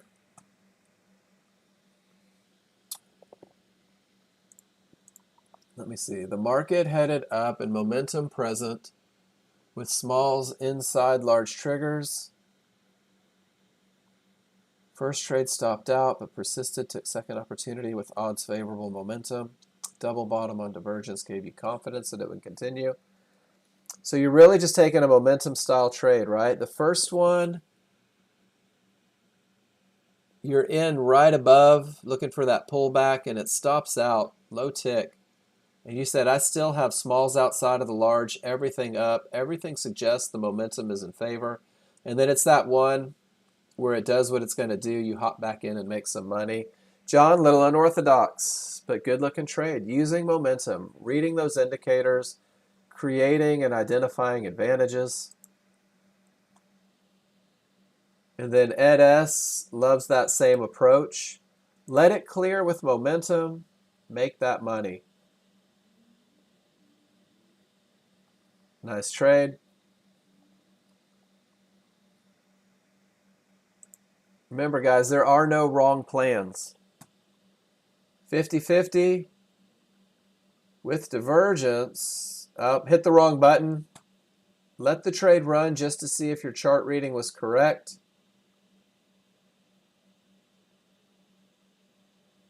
Pull back to midband, market flow signal. You went short. I don't know that I would let that one run, guys. If you make a mistake, if you go the wrong direction, close. Take that little hickey. Don't hope. Because your chart reading for long was spot on. You could have closed and re-entered and taken some of those profits rather than taking the big loss, right? Everything says up. You accidentally go short. We've all done it. Get out of that trade ASAP. If you know in 5 ticks, don't drink.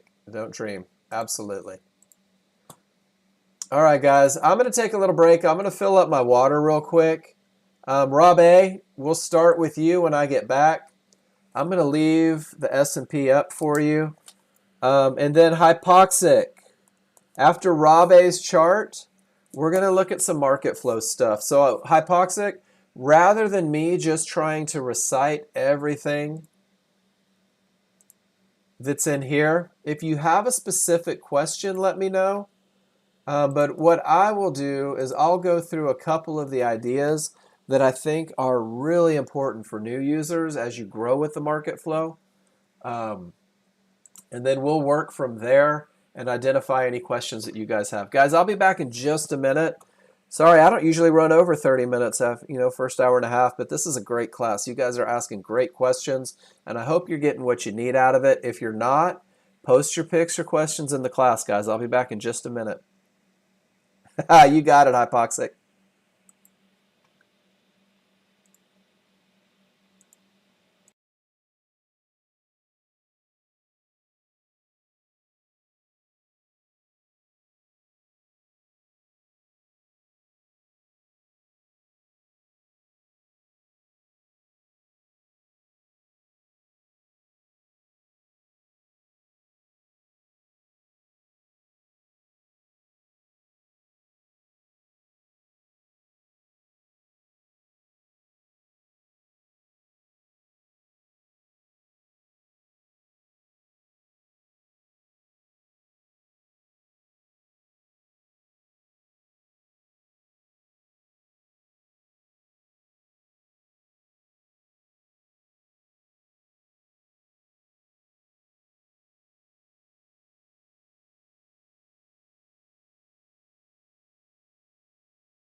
Back, and let's start with a lesson in internet chat rooms, guys. You can't always understand the intent just because somebody typed something. It's important that you understand that. Hypoxic, I was with you 100%. Guys, there was a book series in the 80s and 90s, XYZ for idiots.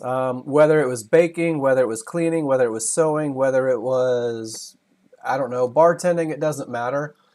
And that was something that if you were in that generation, something for idiots wasn't negative speak. It was just a way of saying, hey, we're going to make this simple. I get it. Sometimes you're going to see things that you don't like, guys. It's okay. We can't all like the same thing. Hypoxic, I was with you. I understand exactly what you were saying. Gary, I agree with you. Nobody in here is an idiot. We're just all students. Dimitri, Gary didn't mean any harm. He was trying to be supportive. So guys, seriously, this is day trading. This is an educational room. Let's not go high school in here, please. Rob A, I want to take a look at what you did. You say quick trend trade. You entered. All right, Rob, I like it. Let's see what you were doing. So Rob, two things have to happen as a new user that's going to give me the best information. The first thing is, man, I really need those rules on there. Whether it is a simple little talking about it, this is what got me in. But let's go through something real quick. Are you ready, Rob? What direction is the trend? No worries. I'm going to try and simplify this. Trend is up for sure. What direction are your large triggers? Up, okay. On your 5-1 chart, what direction are your large triggers? What direction are your small triggers?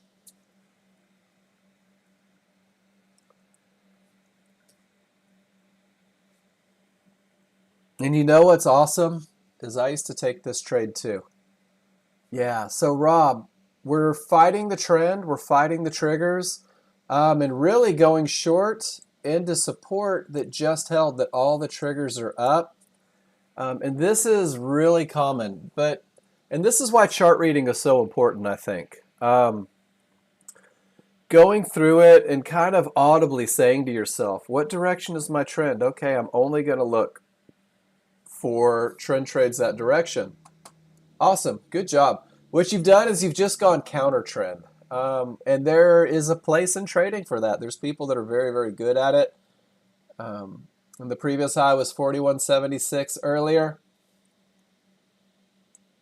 all the way up here. No worries. I'm a big fan, and you know, John and I always joke about this. It's the Ricky Bobby syndrome, and we all have it at some point. You want to be the first person in. And one of the coolest things, Rob, is that if this termination condition is going to stop the market, if it's going to give you an opportunity for shorts, then this chart, the triggers are going to roll, and it's going to help you out a lot. And this is a tongue-in-cheek. Please, guys, nobody get offended by it. This is a tongue-in-cheek fictional book that was put together by John Novak. And this is just a great reminder for us. It makes us smile, so we really get those lessons in here. When you're trading against the triggers, when you're trading in determination conditions, it's how to commit financial suicide. So Rob, my job for you new guys is to help just realize you're just in a little bit soon, right? I know, felt strong, wanted to itch the scratch. No worries. Rob, make every mistake under the sun, because if you do, you're going to learn from each and every one of them, and don't stop pointing them in the room, because we'll get you right where you need to be through all that great repetition. All right, guys, as advertised, hypoxic. Let's talk about market flow, guys. Are you ready? And I'm going to do this too. I'm going to build. I don't even have a market flow chart on the classroom workspace that I have. So what I'm going to do is I'm going to build one real quick. I'm going to build a chart. This is the S&P. Here, let me show you guys how I do it. I go, let's turn this into a full lesson, right? That's about all, Ron.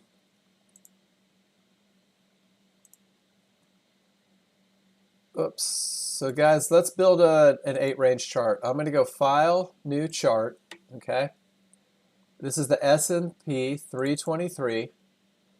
Type is range, value is 8. I'm going to go 10 days back because the volatility of the market, that's all I really need. And I'm going to make sure that I throw a template in there so that it knows what to give me. Once I click OK, it's on a different screen, but it's starting to work through and it's starting to analyze and it's building that chart for me. All right, Hypoxic, are you with me? Two very important lessons, and guys, this is for everybody. Market flow signals defined. I want you to read the phrase that comes below it. Market flow signals that will initiate entries when the rules are true. When your rules are true for a trade, then market flow can help initiate an entry. And it does that with these signs. An arrow generated above or below a reversal bar in the direction of the trade. Antenna bars or yellow bars that show a reversal sign. All right, so I've got my 8-range chart here. So bars that may initiate a trade when the rules are true. It can be a yellow reversal bar. So for example, if the rules were met for a short and this yellow reversal bar printed, you would have that confirmation for a short. Notice how everything is going up and that yellow bar still printed to the downside. This is why the rules must be true, guys. If there were an opportunity for a long, you were waiting for confirmation, that green arrow would be confirmation for a long trade after the rules are met. So far, so good. And then that other one, which is an antenna bar. What's an antenna bar look like? Here is a beautiful antenna bar. Price pushes all the way up, and then it finishes down. That's why we have this red body. This is the high volume area of the bar. They pushed up. That was the highest consolidation of everything. But it looks like that 1970s antenna, right? That was on your grandparents' house. Same one here. There's one to the upside. So once again, if the rules were true, for a short trade, this could be a signal. Hypoxic, does that make sense so far? Those are the signals that can initiate a trade when the rules are true. So if we kind of put it all together, I like it. Let me minimize and let's see, and we just had a really big run. Let's say hypothetically, and guys, I need you to use your imagination just a little bit. We're in a strong trending market. Everything is screaming up. And you're like, I need a pullback for an entry, right? And you're looking for it. And Hypoxic, in theory, your rules for a long are true, but you want that little bit of confirmation to get you in. You're willing to risk, not risk, you're willing to pay the cost, that 5 or 6 ticks for confirmation to get into the trade. Let's see where that circle lines up on 8-range. Well, there's a couple different things that you can use. 8-range has odds favorable momentum. This is my first confirmation tool from an 8-range. Does it have strong triggers in the direction of the trade? If it does, well then I've got a little bit of advantage. And if you want to use your 8-range chart with nothing but triggers initially, this is the great way to first do it. I have odds favorable on the 13.2. I have odds favorable on the 5.1. I have odds favorable on the 8-range. The odds are favorable that that long trade you're looking for is going to continue in the direction of the trend. Does that make sense, everybody? Hey guys, 8-range is a very difficult concept to teach in 10 minutes. But if you keep it simple, first, confirm the momentum. Next, use those signals to confirm the area. And the best way to get good at this is to take your high probability trend trades, take your medium probability trend trades, and then go back and look, what did the 8-range say? when the rules were true, when the trade worked out. The blue bar is my confirmation. Let me let it come up real quick and then I'll see.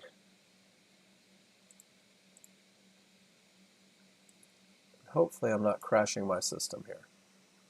So no blue bars for confirmation. I don't even have a blue bar. It would be green. And guys, I never discount the fact not everybody sees colors the same. See the green arrow below that green bar going up?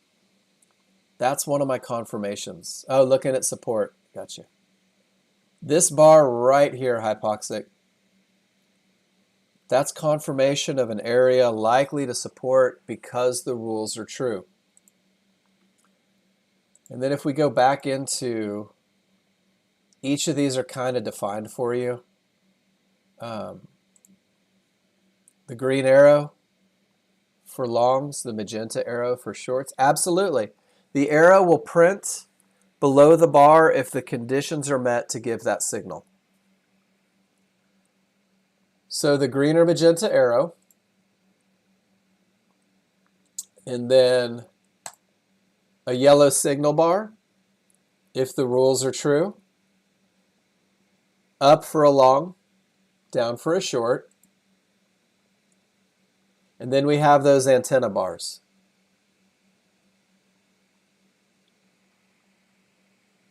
It's not. It's just a little bit of, you're seeing where price consolidates a little bit. Hypoxic, keep it simple initially. And you'll begin recognizing. The first dots that I pay attention to is if I get an antenna bar and there's a magenta dot at the bottom of an up bar, it means that the sellers pushed as hard as they could, but the buyers won. And these dots are what we call stranded sellers, and going the other direction, you'll see it with these stranded buyers. So as you go into market flow, the first and easiest way is confirm momentum. The next is signal at the area when the rules are true. And then hypoxic, it's this great thing. If you start simple and you keep going, you're going to begin to recognize bar structures. Maybe you'll see reversal bars at an area of support, and you'll say, okay, things are beginning to change at this potential termination condition. You'll begin to see divergences on it. But there's a lot of information. There's a lot of information initially. You have to use it as a confirmation tool and not as a tool to initiate a trade, if that makes sense. When John gave me the market flow chart at first, I took about 150 trades that day. So here's Ed looking for a little move up, and he's waiting for that confirmation bar at the area where he's looking to enter the market. So the antenna bar prints, giving him confirmation, and that's where he's going to take an exam. That's where he's going to take an entry. His rules are met. It depends on the sequence, hypoxic. If you have a white bar into that area likely to hold, it's this white bar and then reversal bar that produces the signal. And then sometimes you'll get a white bar after a reversal bar, and this is what we call a breakout bar. So here's kind of two examples. If your rules are met and the white bar's coming in, and then the yellow bar, it's going to give you one of those signals, one of those green dots. And then if there is a white bar exiting from a signal, the second bar after a signal, it's what we call a breakout bar. And hypoxic, this is what gives you these high volume areas. You can see down here kind of peeking through. A white bar into the signal, a white bar after the signal creates a high volume area, and that green line lines up with the highest volume area of the bar.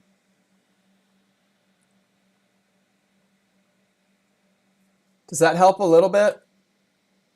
Start simple and then work your way up. And guys, watch your 8 range. Trade your 2 charts, watch your 8 range, and see what it does at different areas. Let's scroll back. What did my 8 range chart look like? And this is how you begin to study.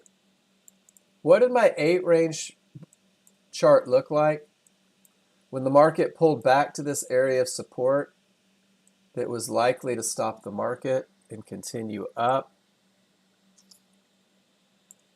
It's not an HVA bar, hypoxic, it's an HVA line.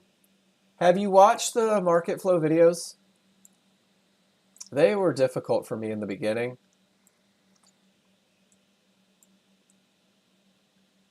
So look at this. Let's put it all together. At 10:21, price reaches an area of support likely to stop the market. Do you see it? Not saying that there's a trade here yet, not a high probability. That same spot is a mid-band right here on the 5-1. So I'm saying to myself right now, the market's likely to continue up. The market's likely to continue up. But hypoxic, I want one more level of confirmation. So I pull up my 8 range chart. And at that exact area, I'm looking for some sort of confirmation. I'm looking for one of those signals that says, you know what, Mark, take a shot at this one. And that reversal bar at a mid-band, right there at large triggers, at support likely to hold with odds favorable momentum, I get a reversal bar, and yeah, this is my confirmation. Does that make sense? That's how you'll use it for a trend trade, for maybe a medium probability trend trade. Awesome. And then these high volume area lines, hypoxic, after a termination condition, after a top or bottom,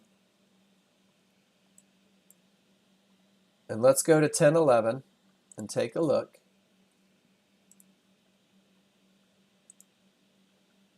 I love this. These are great questions too because they're giving me some great teaching opportunities here.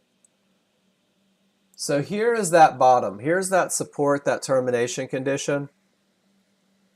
These aren't signals because there's no rules met. Everything says down.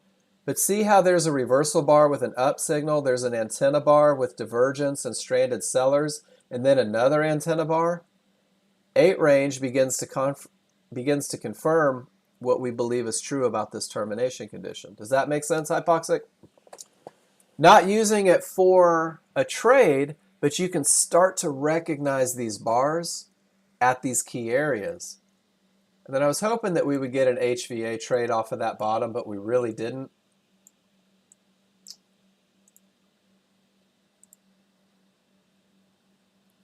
If you come to that HVA trade, I'll find the picture for you. When you have that termination condition and the triggers roll, you can use that high volume area right at the large triggers as your first shot at a trend that's changing from a termination condition. And that's really the second trade that most users work on. And it requires a great termination condition, no triggers through. It's letting those triggers roll. And what this is doing is when all of this is happening, when this change is happening, this high volume area is like the line in the sand. That's that, man, this is where if those darn buyers push up one more time, we're going to unload on them. And there's a trade that revolves around that look. Termination condition, the triggers roll. There's that high volume area, and you see how it pushes back right to it and then heads in the direction from that great termination condition. So that's another way you can use it, hypoxic. You can identify areas that are likely to hold, and you'll begin to recognize bar patterns at them. You can use it for confirmation of an area when your rules are met for a high probability trend trade. And it really just takes a lot of study and practice. And I've probably watched that same video you watched 100 times. And it gets easier every time. But in the beginning, if I'm thinking about going long, maybe a little confirmation of those triggers helps an awful lot. I hope that helped a little bit, guys. Market flow is one of those things that's a little difficult to give you a full synopsis in this classroom, especially in a newer user classroom. But there's a lot of great ways to use it. And in the traders room over in the other section, you'll see an awful lot of people that are using that market flow to an advantage. And there's people that use nothing but that market flow. So a little study, take a lot of pictures, look at the patterns when your rules are true, and you'll develop this great foundational educational approach. So they all look like river buoys. I like it. Hypoxic, I sure hope that helped a little bit. And thanks for asking. I like it when you guys ask. And then I think that my next picture here, Elvis, you said manage at fib, 1-to-1s, all the trouble areas. Getting in at a mid-band on the 21.3. I can't see your entry, but this one certainly worked out for you, it looks like. Nice job.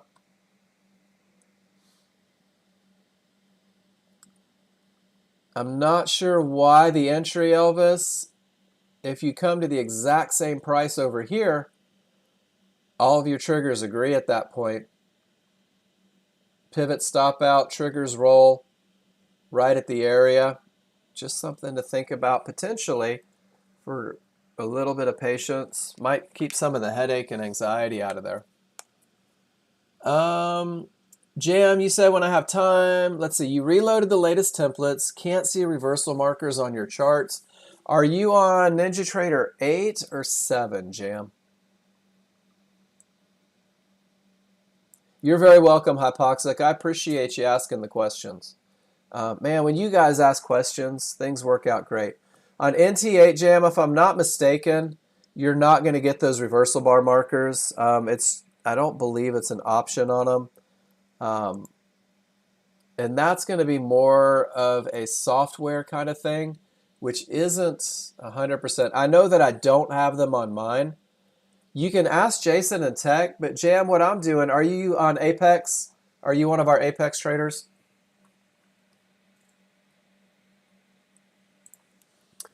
What I'm running, no. I'm running both when I'm doing Apex. I'm actually looking at NinjaTrader 7, and then I'm using 8 for entries so that I can trade that one. But I don't think that, and Jason can clarify or John can clarify, I don't believe that the reversal bar markers are an option for the 8.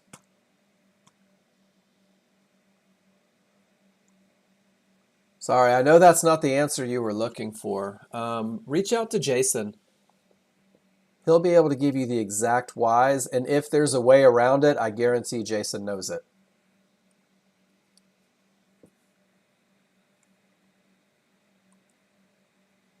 Moving ahead. I like it. All right, NG time. Let's see what you did, my friend. Great class today, guys. You guys are asking all sorts of questions. All right, NG time. You got in early and stopped out, right? Everything still says down. The market continued to push down. When the smalls get above, when the trend changes, when things begin to change, you get back in. Support everywhere. Still a counter trend trade, without a doubt. First one, sometimes letting those triggers roll just a little bit, guys. Let them roll. Let them get to the other side of those large. Let things slow down. You'll see that slow down on a smaller, faster chart. NG, just a little aggressive there. Right idea, just that little patience piece, right? It helps. Ed, let's see what you got.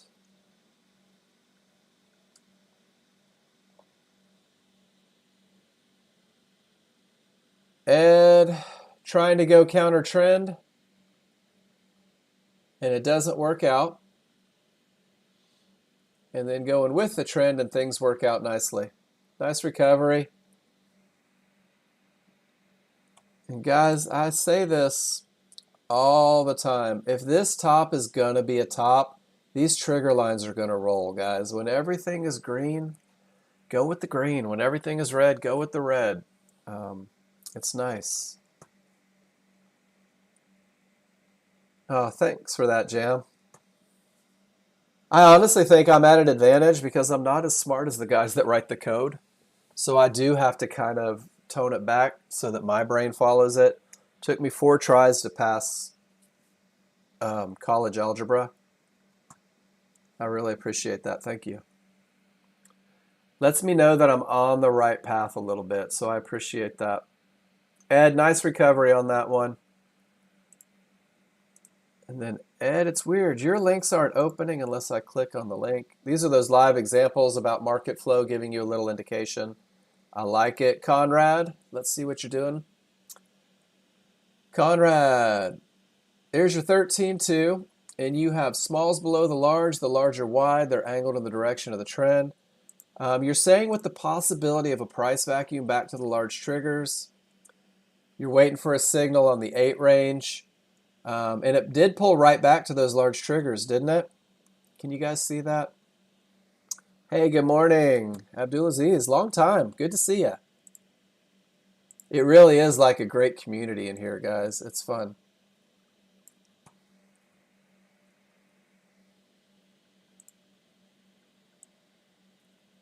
All right.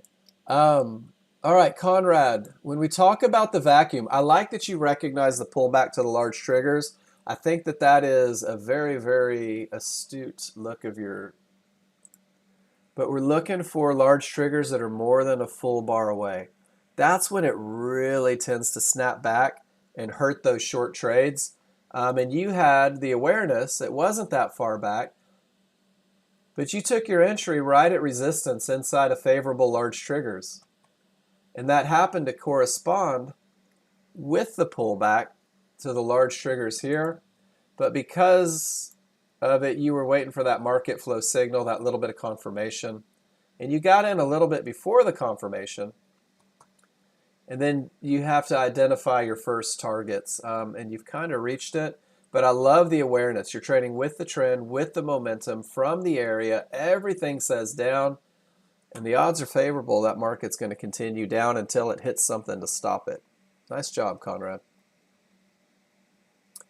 Elvis, all caps strong management at Fib. Way to let that one run, man. And then you get into all your trouble spots. I love this look. You're like, reversal bar takes me out. I made it. I'm there, but I'm not giving a lot back.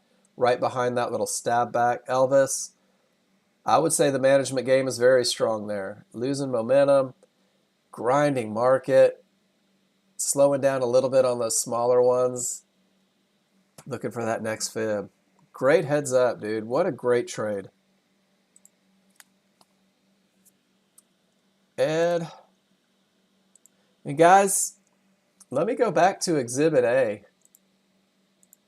Your plan may not be Elvis's plan. Everybody has these different ideas of what's comfortable. And it comes through practice, it comes through repetition, it comes through watching things happen over and over and over again. Ed, everything still says up, and you go long. And it works out for you once again. $400 on a 2-lot.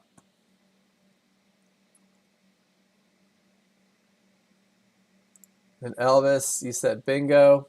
You got to your profits. Nice job.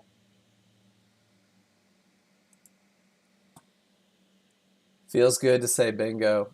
I wish we could see your entry just so that people could see the scope of what you accomplished with that one trade. Amazing patience. Letting the large chart lead the way, guys. Letting this 21-3 chart, as he gets through these, notice that he's got odds favorable momentum breaking through these areas. Elvis knows that that momentum has the potential to smash right through. And when he cleared it, he used Fibonacci for his next target. Strong work, Elvis. Very strong work. Guys, we just made it through pictures. You guys are keeping me busy today. What do we see on the S&P? Oh, we see NG's times. Let's see what's going on, my friend. Termination condition, creating a full reversal.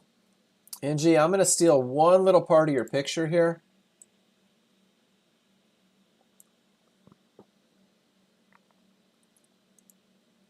And this goes back to that vacuum. Price is accelerating away, right? Large triggers are still above our potential termination condition. Large triggers are still above that reversal bar marker. And small and large triggers remain above this area of support. You're taking a shot at being first here for sure. Let me see if I can blow this up. There we go. I'm trying to see where you entered. You took the last long and it didn't work, and then everything starts to roll. You're taking the pivot stop out. Yeah, you had a little bit of momentum, target one, but you're trading right into that termination condition. And I like where you have your placement here. It's quick, but do you see the trigger location? And I think that this is key here. All of your large triggers are still above that area of resistance. That definitely creates problems. And then when it remains above that reversal bar marker, little more problems in there for sure. NG, how did you get the reversal bar marker on 8? Jam was curious about that. If you wanted to share it, I've never tried to do it, but it looks like it's there right there. Jam, this may be an opportunity for us to learn. You just did the template and it worked? So maybe rerun that template one more time, Jam.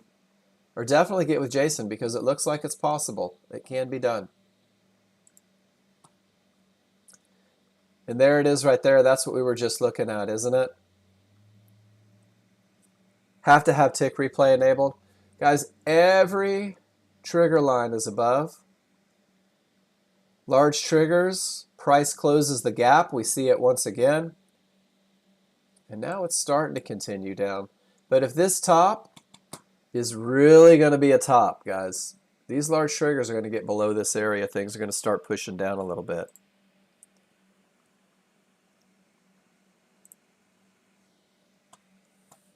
Great stuff. Let's see if crude oil's done anything while we've been playing. Whoops. This is what happens when you have an untitled open. There we go. Crude oil, very much the same look, right? Recognizing patterns over and over again. Everything got above, and then look, they came back below. Odds favorable, momentum. But what are we trading into, guys?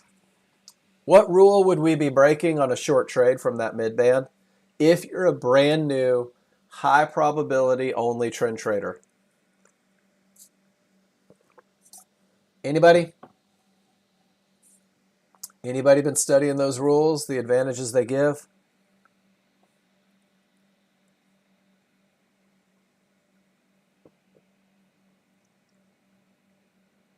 Areas of stop, it's a termination condition, right? Price reaches an area, the trigger lines don't break through. It's an area that may reverse the market.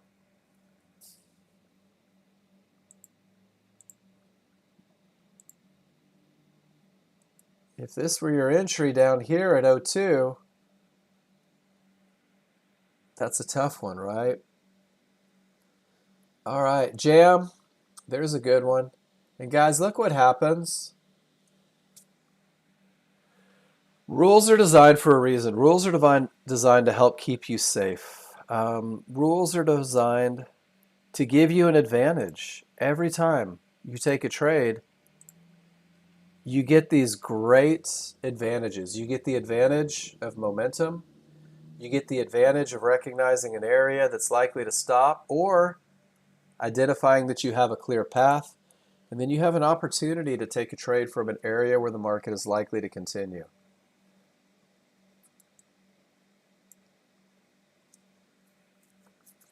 Everything we do is advantages, isn't it? How many advantages are you willing to give up and still take a trade?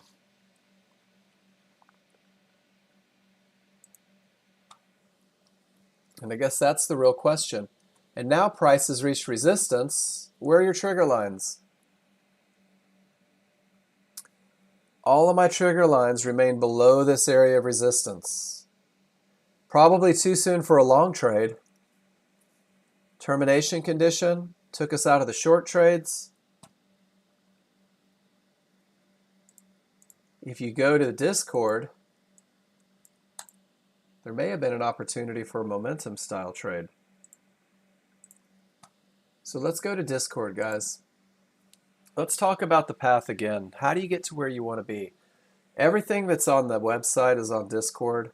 There's a self-training section, guys. This is the one that's going to talk to you about your path. How do you get to where you want to be? And this is the one that's going to have you making a choice. Do I want to follow the path or do I want to fight the path? There's the user guides that'll link you to that software user guide at the tutorial section. There's a section dedicated to trading rules, guys. The high probability trend trade, it's first for a reason. This is your foundational approach. This is the trade that's going to help you learn to read your indicators. There's the tops and bottoms, that HVA hypoxic, what we were talking about using those high volume area lines. And then there's that momentum style trade. And then some examples of trend trades, focusing on the 8 trigger line and the Fibonacci setup, guys, using that third chart as a confirmation tool. And then here's 4 different checklist files you can use to create your own trading plan. I'm going to download these, or you can download these, guys. These are 4 plans. These are the ones that we present all day, every day. The example plan, how to write one.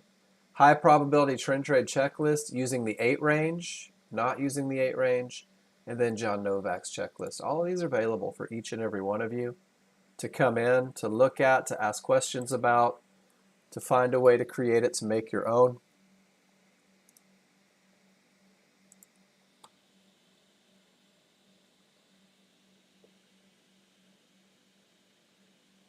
And here we go. Ed, termination, pivot, stop out, at resistance, large remain above. You get caught in that vacuum on the first short, right? Price accelerates away. Large triggers a full bar away. Those shorts, man, they get you. And then you come in and using that market flow, that reversal bar from the area likely to stop the market, Ed. I'm excited to see where that one ended up. Is this the after?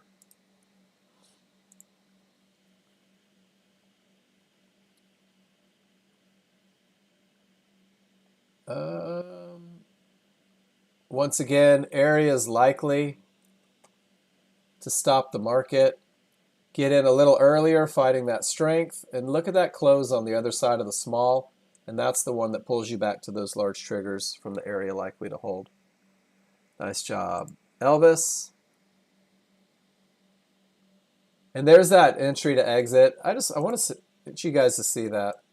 Develop a plan. Elvis said, he goes, it was a little early on the entry. Nice conviction. But that's a heck of a move, guys, from 61 to 94.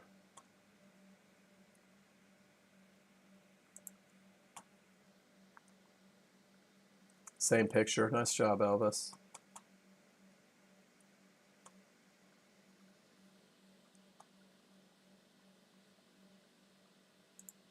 And then Gary, that was his entry right there. That was his entry right there.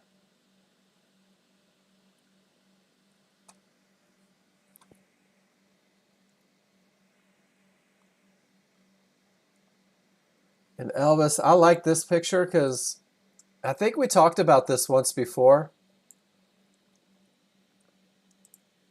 Those pivot stop outs right at the areas, man, those become really powerful when you're looking to go that other direction, isn't it? I love this look. Big fan. John turned me onto that a while ago. I don't necessarily trade them, but I do. Wow, John, that's a big picture. Pivot, not from an area, pulls all the way back to support, and the large triggers don't even turn. Longs are your best bet. Termination condition, everything rolls, pulls all the way back to resistance. Those small triggers don't blink. Shorts are your best bet. Termination condition, letting the triggers roll. Everything says up. Longs are your best bet. Cool picture, big picture.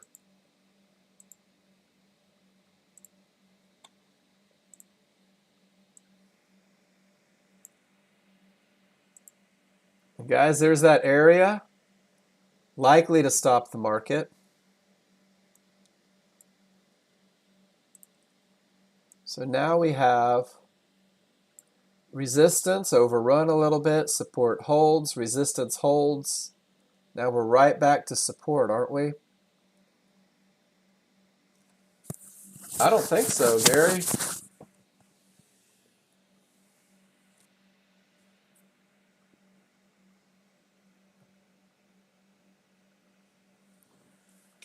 Guys, trading is a solo sport. Trading is something that you have to do for yourself. You have to understand for yourself. I said it earlier today. I'll say it again. You're going to see people doing things that you don't understand just yet. Leave them be. Ask questions. But until you're making money consistently, keep it simple. Don't try to be somebody else. Don't try to do what they're doing. Do what's comfortable for you. It's going to help you out a lot in the long run. Everybody finds their own style. Amen. Guys, my break schedule's all wonky, but I'm going to go take a couple Advil real quick and I'll come back. And then, good job, John. Go get buff. When I come back, the class belongs to you guys. I'd like you to dictate which way we go. If you've been sitting on the sidelines being a little bit shy and you had a question, I want you to post it in the room. I want you to ask. The only questions that I won't answer are the ones that I don't hear. So take advantage of having this platform. Take advantage of this education room being your education room. When I come back, we'll cover what you want to cover. Post your pictures. Ask your questions. I will be back in the room in just a few minutes.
All right, guys, here we come. Last hour.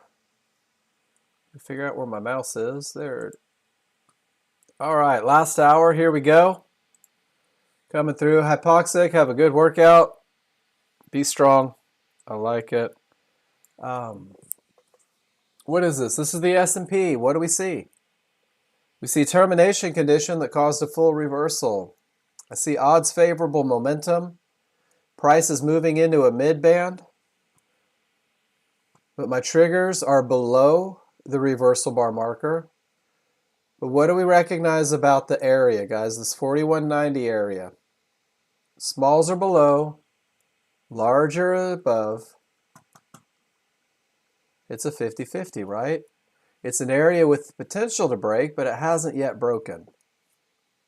Which means that you have to make a decision on what it's going to take to get you in on the 5-1. Some people say, I'll take it from the area, from a good top with momentum. Other people say divergence is a deal breaker for me.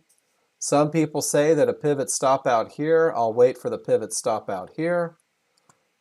As you have to have a plan in place. And the key is to be consistent. The key is that every trade you take looks like the rules from your plan. Ed, everything rolls.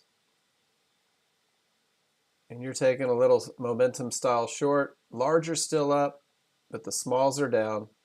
Looking for quick profits off an HVA with a market flow signal coming in. Once again, everybody's going to have their own plan, guys. Everybody has an idea of what it's going to take to get them in the market. Ed, same idea here. Termination, strong triggers, right? Get in, small profits, get out. Small profits add up. What is it? 4 singles is a home run, isn't it?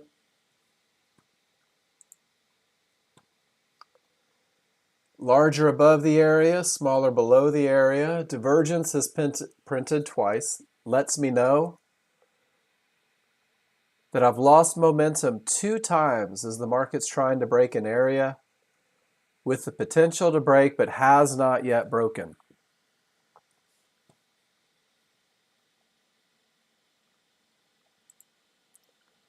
So what if, here we go, let's wait for a market flow signal. If you're trying to make a decision about taking this 50-50 trade, guys, here's your market flow.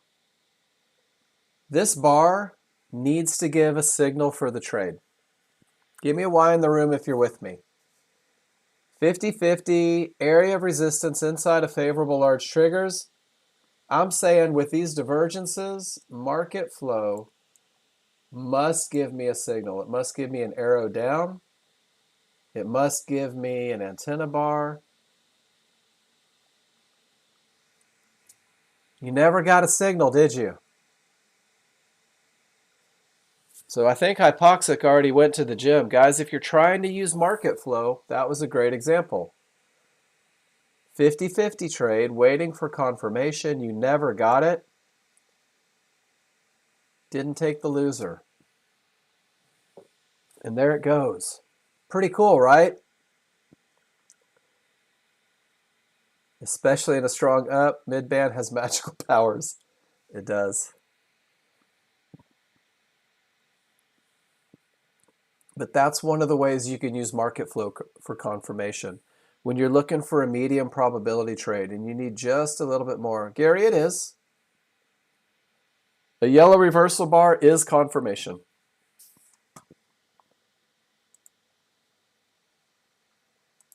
And of course, I'll always do this.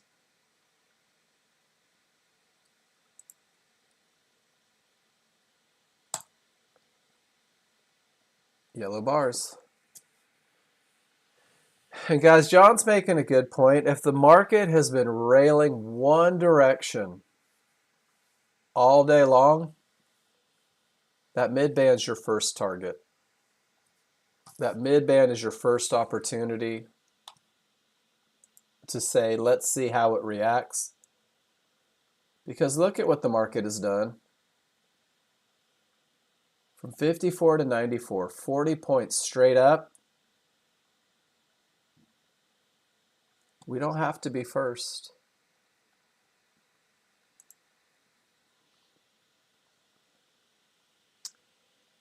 Ed,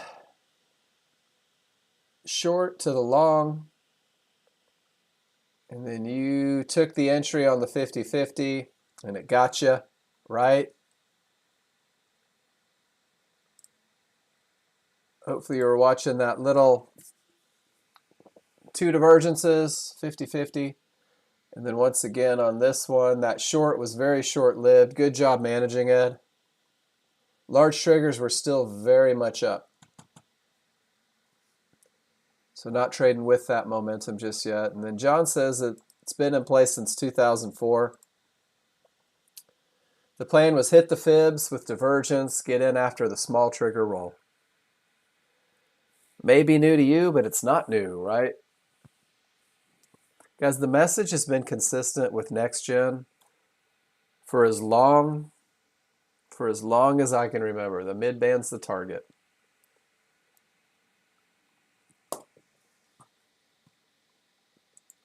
It may look a little different, but the message has been the same. Have a clear path.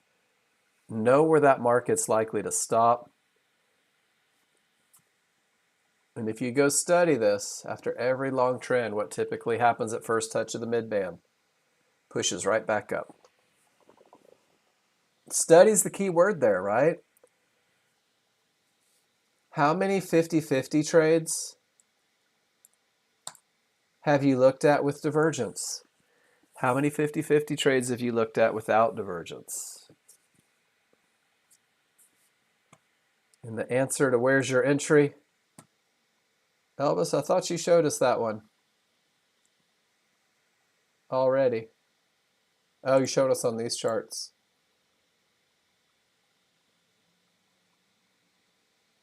Looks like just a little bit soon. But you said that. Copied and pasted them together. Got some arts and crafts work in here. I'm a big fan of let it roll. Let it roll, let it roll. Yeah. That's just me.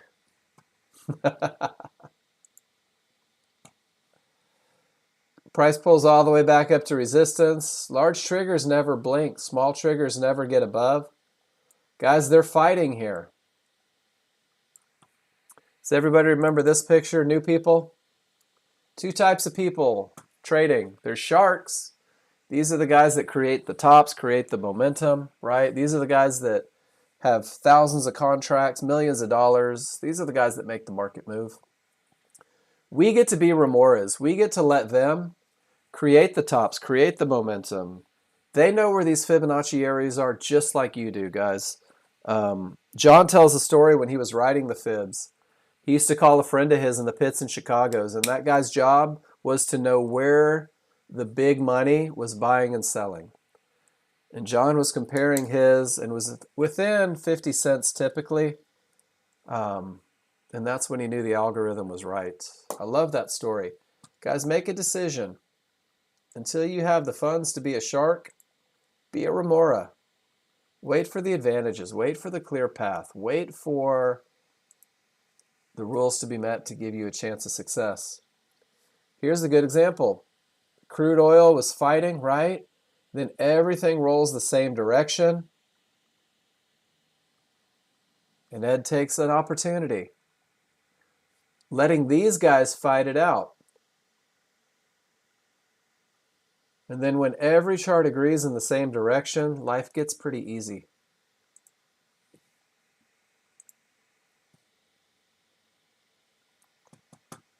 Ed, I don't think that one worked.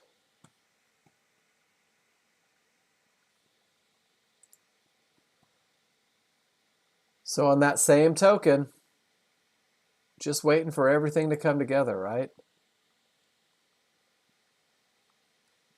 Ed, it just doesn't want me to see this picture.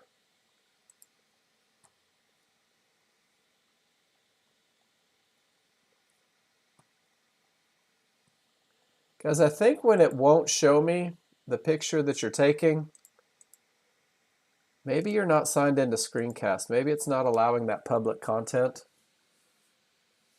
Nice trade. Termination condition, everything rolls. You take the entry when it clears and take it all the way down. Nice job, Ed. Million different ways to use this software, guys.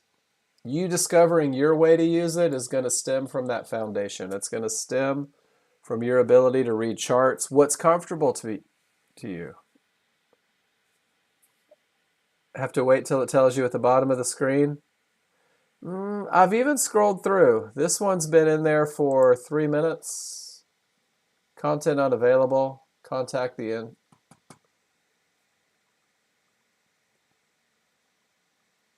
That's 4 minutes into it. The picture's there. It's just not giving it to me. But if I right click on it, Gary, and I open the link, it comes right up. I'm not sure why.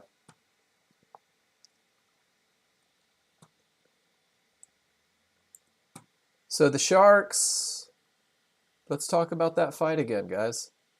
Let's take a picture. Whoops.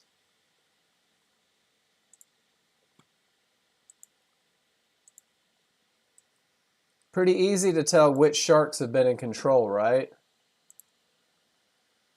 The buyers, and they got just about to a key area, and the sellers gave them a little bit of static, right to a termination condition with all triggers up, and they just continued their campaign.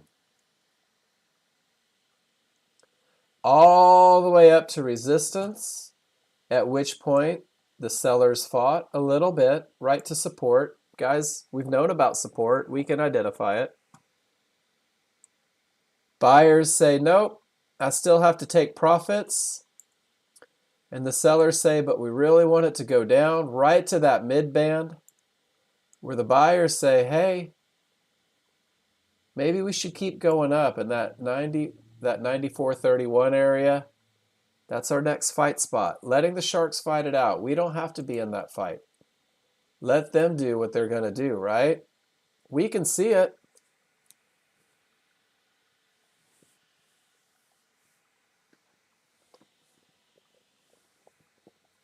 You say the ES wants to finish the move to your temptation spot. Some people will say, well, it's been an uptrend. The mid band held. The small triggers are up. The market's going up. Some people will say, resistance is held. The large triggers are down. The market's going down. Some people will say there's no agreement here. Large are up, synthetics down, smalls are down, divergence printed, and they'll try to take the trade. Well, I think it's going to go long, so I'm going to go long. I think it's going to go down, so I'll go short. Some of you will say my rules aren't met, so I'm not taking a trade. Some of you will say, I don't have a clear path, I'm not going to take it. Elvis has already identified that Fibonacci area, right? And if it gets above this trouble spot, no doubt in my mind he's going to look for opportunities. What the indicators say, but it is advanced.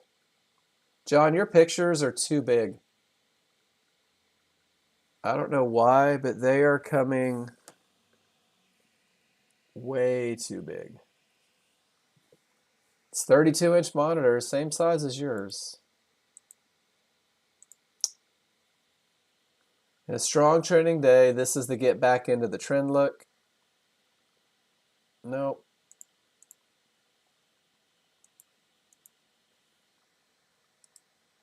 Here, look, I'll open the link. Well, now I've made that one smaller, so.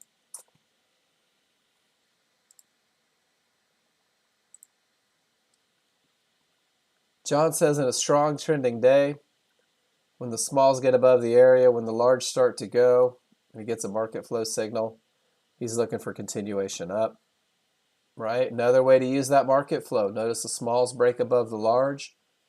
Notice that there's a reversal bar at support. Things are rolling. It doesn't change the fact that it's directly into a problem area, does it? Doesn't change the fact that that's a termination condition that's already held twice. And I think Elvis, great observation. Elvis has identified the line in the sand. If it breaks above 95.75, look for opportunities, right?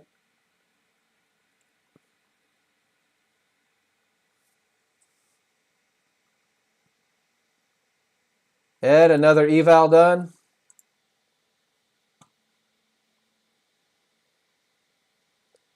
$3,000 on the day, very nice. Almost a 90% win percentage. Pretty easy to sit through $150 in losses, isn't it? Great job, Ed. Guys, Ed's been with us for a month, maybe 3 months. How long's it been, Ed?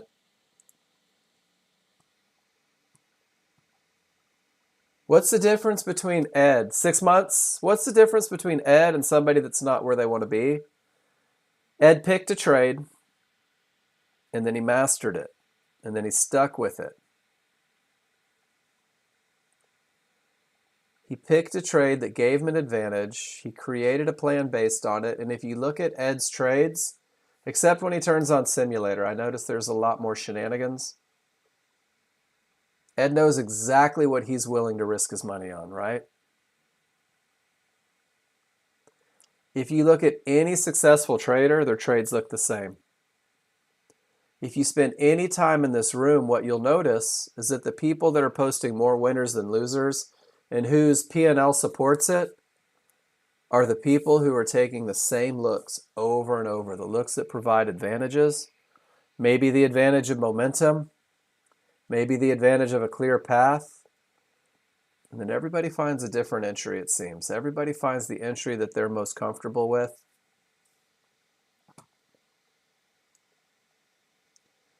Gary, simplify. Simplify. It's fun to be first, guys.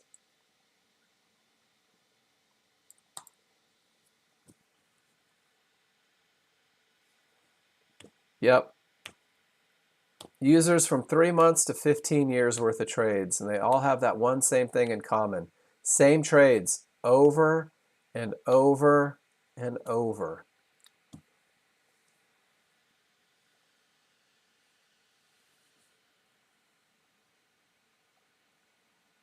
Guys, it doesn't cost you a thing to be flat. It doesn't cost you a thing to wait for advantages.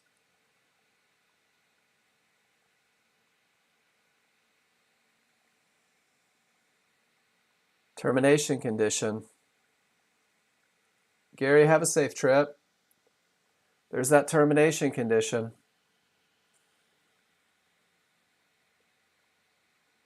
It worked again. Guys, I never try to put bad juju on your trades ever.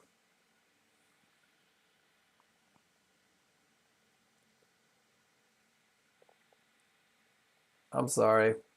Hey, Elvis, what do you notice about, and I'm not saying that there's a trade here, but there's one of those pivot stop outs, right?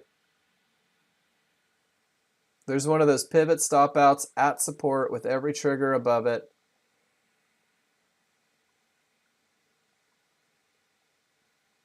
Still not my favorite look, right into a termination condition, but maybe if that little thought kept you out a couple in the middle. Or guys, sometimes you'll be able to use your chart reading, and John Novak loves to post pictures of what I'm about to say or what I've just said. When you know that what you're doing isn't the highest probability, you can manage assertively. You can make sure that you don't leave any risk on this trade going into that trouble spot. You can take profits at the trouble spot, zero loss level, and then wait to see what happens. Pretty cool.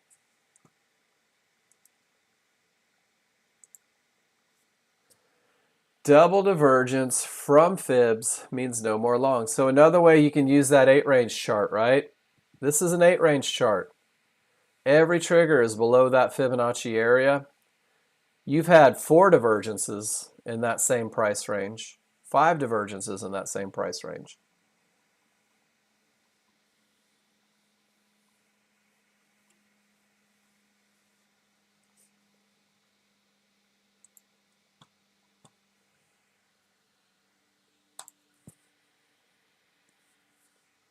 Whoops. The key is, how are you going to use your ability to read charts? How are you going to use that ability to read charts to create an advantage? Ed, are you watching crude? Some people wait for everything to clear, get in and get out before the next trouble spot.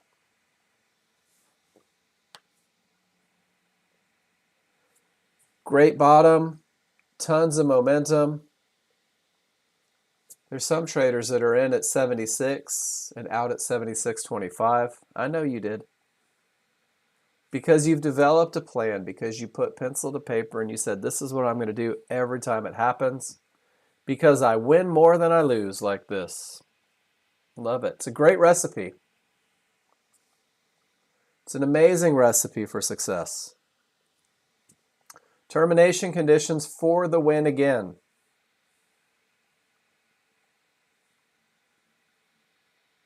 And Elvis stayed safe because Elvis said, how long ago did you say this, Elvis? 25 minutes ago? That line in the sand has to break for me to feel comfortable with longs.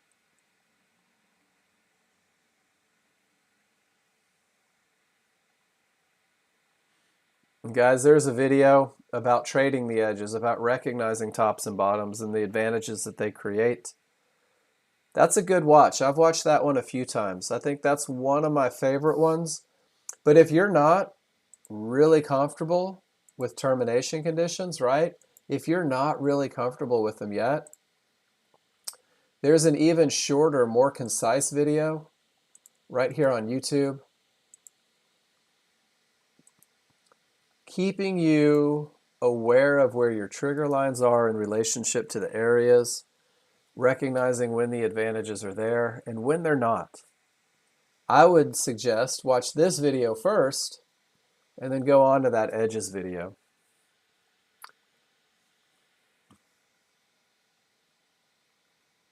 Termination condition has created a full reversal, but I don't have odds favorable momentum yet.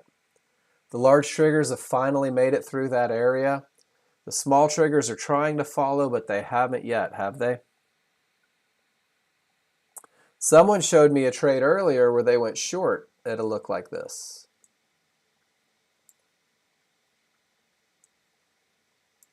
Got about 15 minutes, guys. What do you want to talk about? Waiting for odds favorable momentum on the S&P, right? Waiting for that advantage of momentum, waiting for that advantage of a clear path. And I keep going to my untitled, I apologize. On crude oil, I have a pullback to an area that per termination conditions says has the potential to stop the market. I don't think I have a market flow chart on a trade such as this one, on a setup like this, at an area likely to stop the market, when everything says it has the potential to move up. Let's make a quick 8-range chart. And let's see if there's market flow confirmation at the area. Let's once again incorporate that third chart, see what it's telling us. Mine's going to freeze up for just a second while it calculates. Foundation, get good at the reads, and then incorporate. Guys, how are we doing today? How many demos do I have in this room right now? Did you learn something today? Ed, it did give market flow confirmation? Not yet. Mine didn't.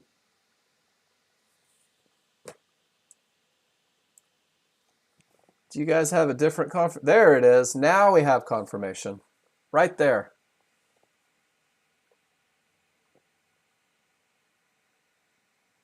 Do you see it? A white bar into the area isn't confirmation. It's the precursor to what could be confirmation, right? But what did we have? We had all triggers up, but anything can happen. We had an area of support likely to stop the market based on termination rules. We had an area of support right at large triggers, but because I'm giving up the advantage of momentum, there's an opportunity to wait for confirmation. If I waited for confirmation, I was in around 35, could have made $100.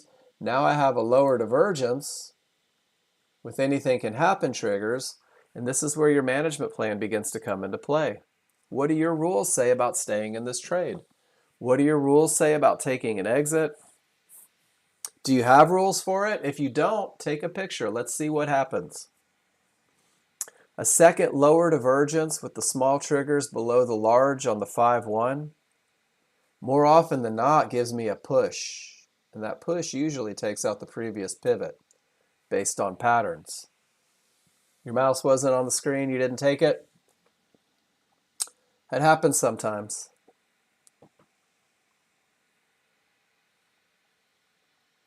Guys, did that make sense?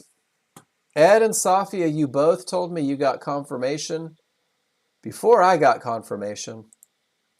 What is confirmation? Confirmation is that green arrow on the reversal bar, right from the area likely to continue. Notice that the smalls are still outside of the large.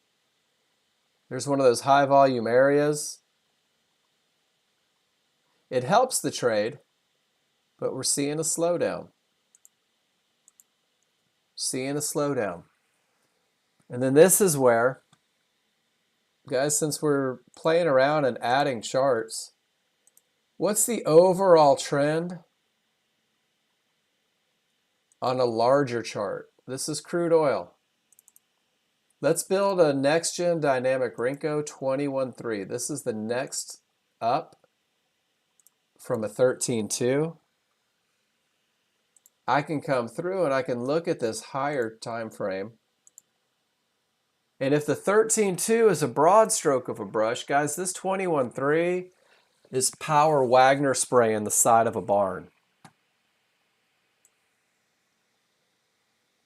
Ed says it tells you that the market's likely to continue up. Your 21.3 has odds favorable momentum. It's a 50-50 though, right? At a pivot stop out. So trickle down. 13.2 has anything can happen. No termination conditions. 5-1 still says up. Market flow confirmation.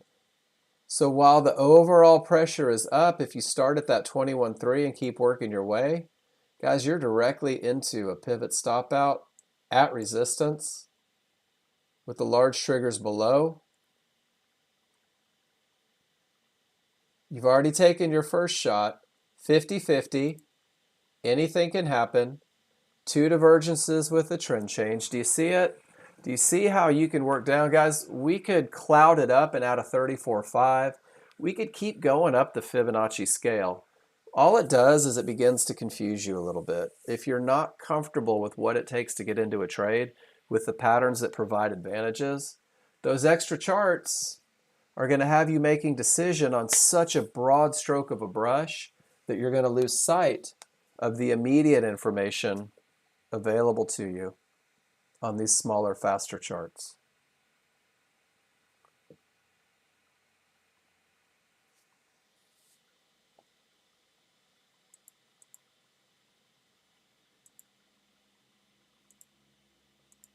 Let's see if they take out that pivot.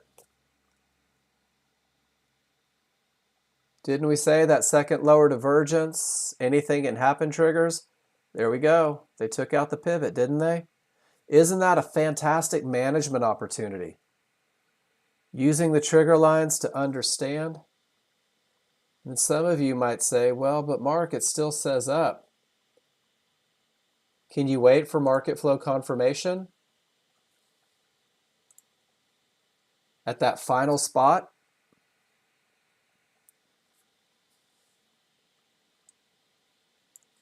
You see it, guys?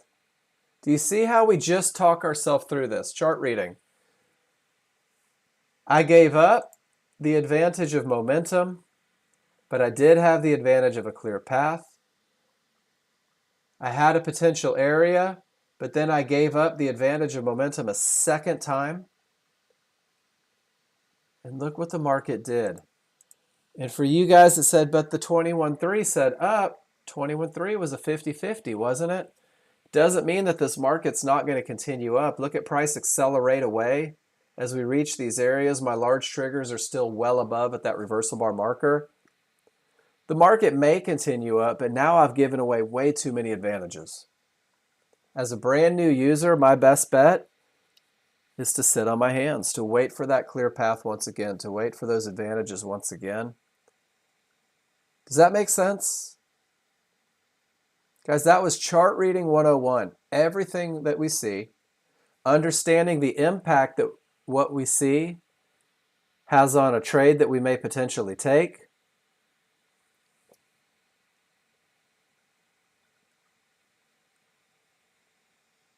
And you'll get to the point to where you'll begin to recognize this almost instantaneously.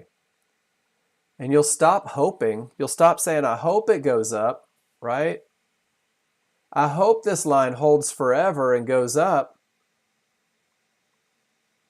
I know this midband's likely to hold for now because the large triggers are a full bar away.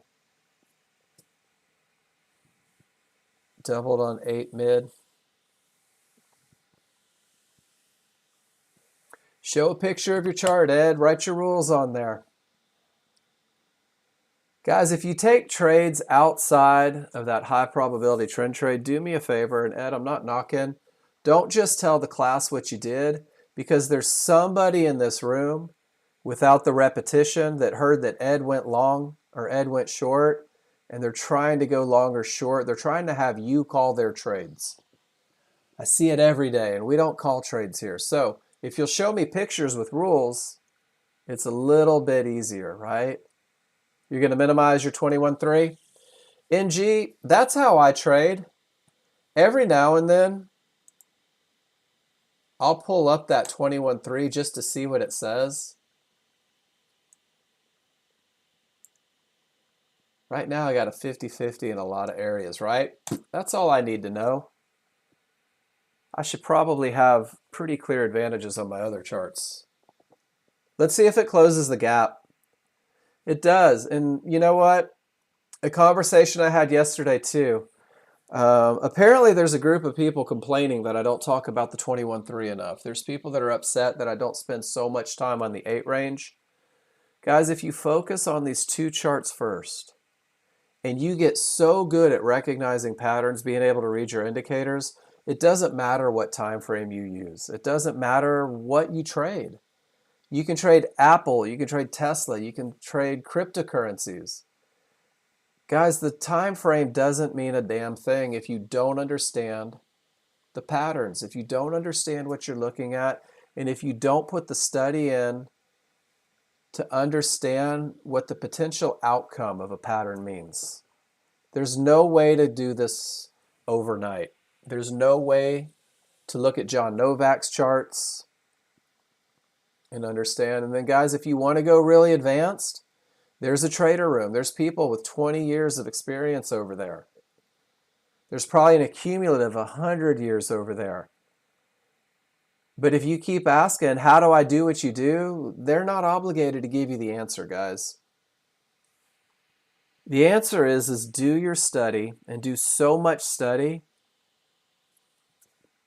that you can create expectations based on looks, right? We're going to see, is it going to close the gap?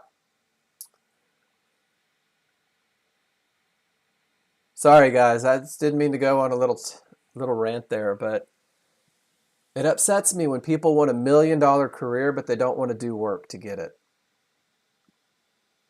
And when they have a teacher and they refuse to ask the questions, guys, let me tell you my story that I didn't tell first. This will be a great way to finish the day. When I was 23 years old, I went to a mechanics institute in Phoenix, Arizona. I wanted to work on motorcycles. I'd been riding motorcycles for years. I loved motorcycles. They were my passion. Guys, I didn't know the first thing about mechanics, not the first thing. And you had to take a theory class. You had to start at a class that creates a foundation so you don't hurt yourself or somebody else or damage engines. And we're sitting in this class and the instructor says, all right, we're going to talk about cams. And everyone's like, cool, let's talk about cams. And 23-year-old Mark Novak, sitting in the back of the room because he's embarrassed that he doesn't know anything about motorcycles, raises his hand. And this is a class of about 50 ex-cons and grease monkeys. And I raise my hand and I say, hey, what's a cam? And the class erupts in laughter. But you know what happened is I got my answer. I had the courage to ask the question. I got my answer. And I graduated top of my class. 7, 8 months later, 9 months later, whatever it was. I had a career that came out because I was willing to ask the questions. Guys, price just closed the gap to the large trigger that was a full bar away. Elvis, when you go to a trade school, part of a prison release program is putting people in a position where they can have a career outside of prison. So there were an awful lot of people that had just gotten released. Just trying to make a life, trying to start over.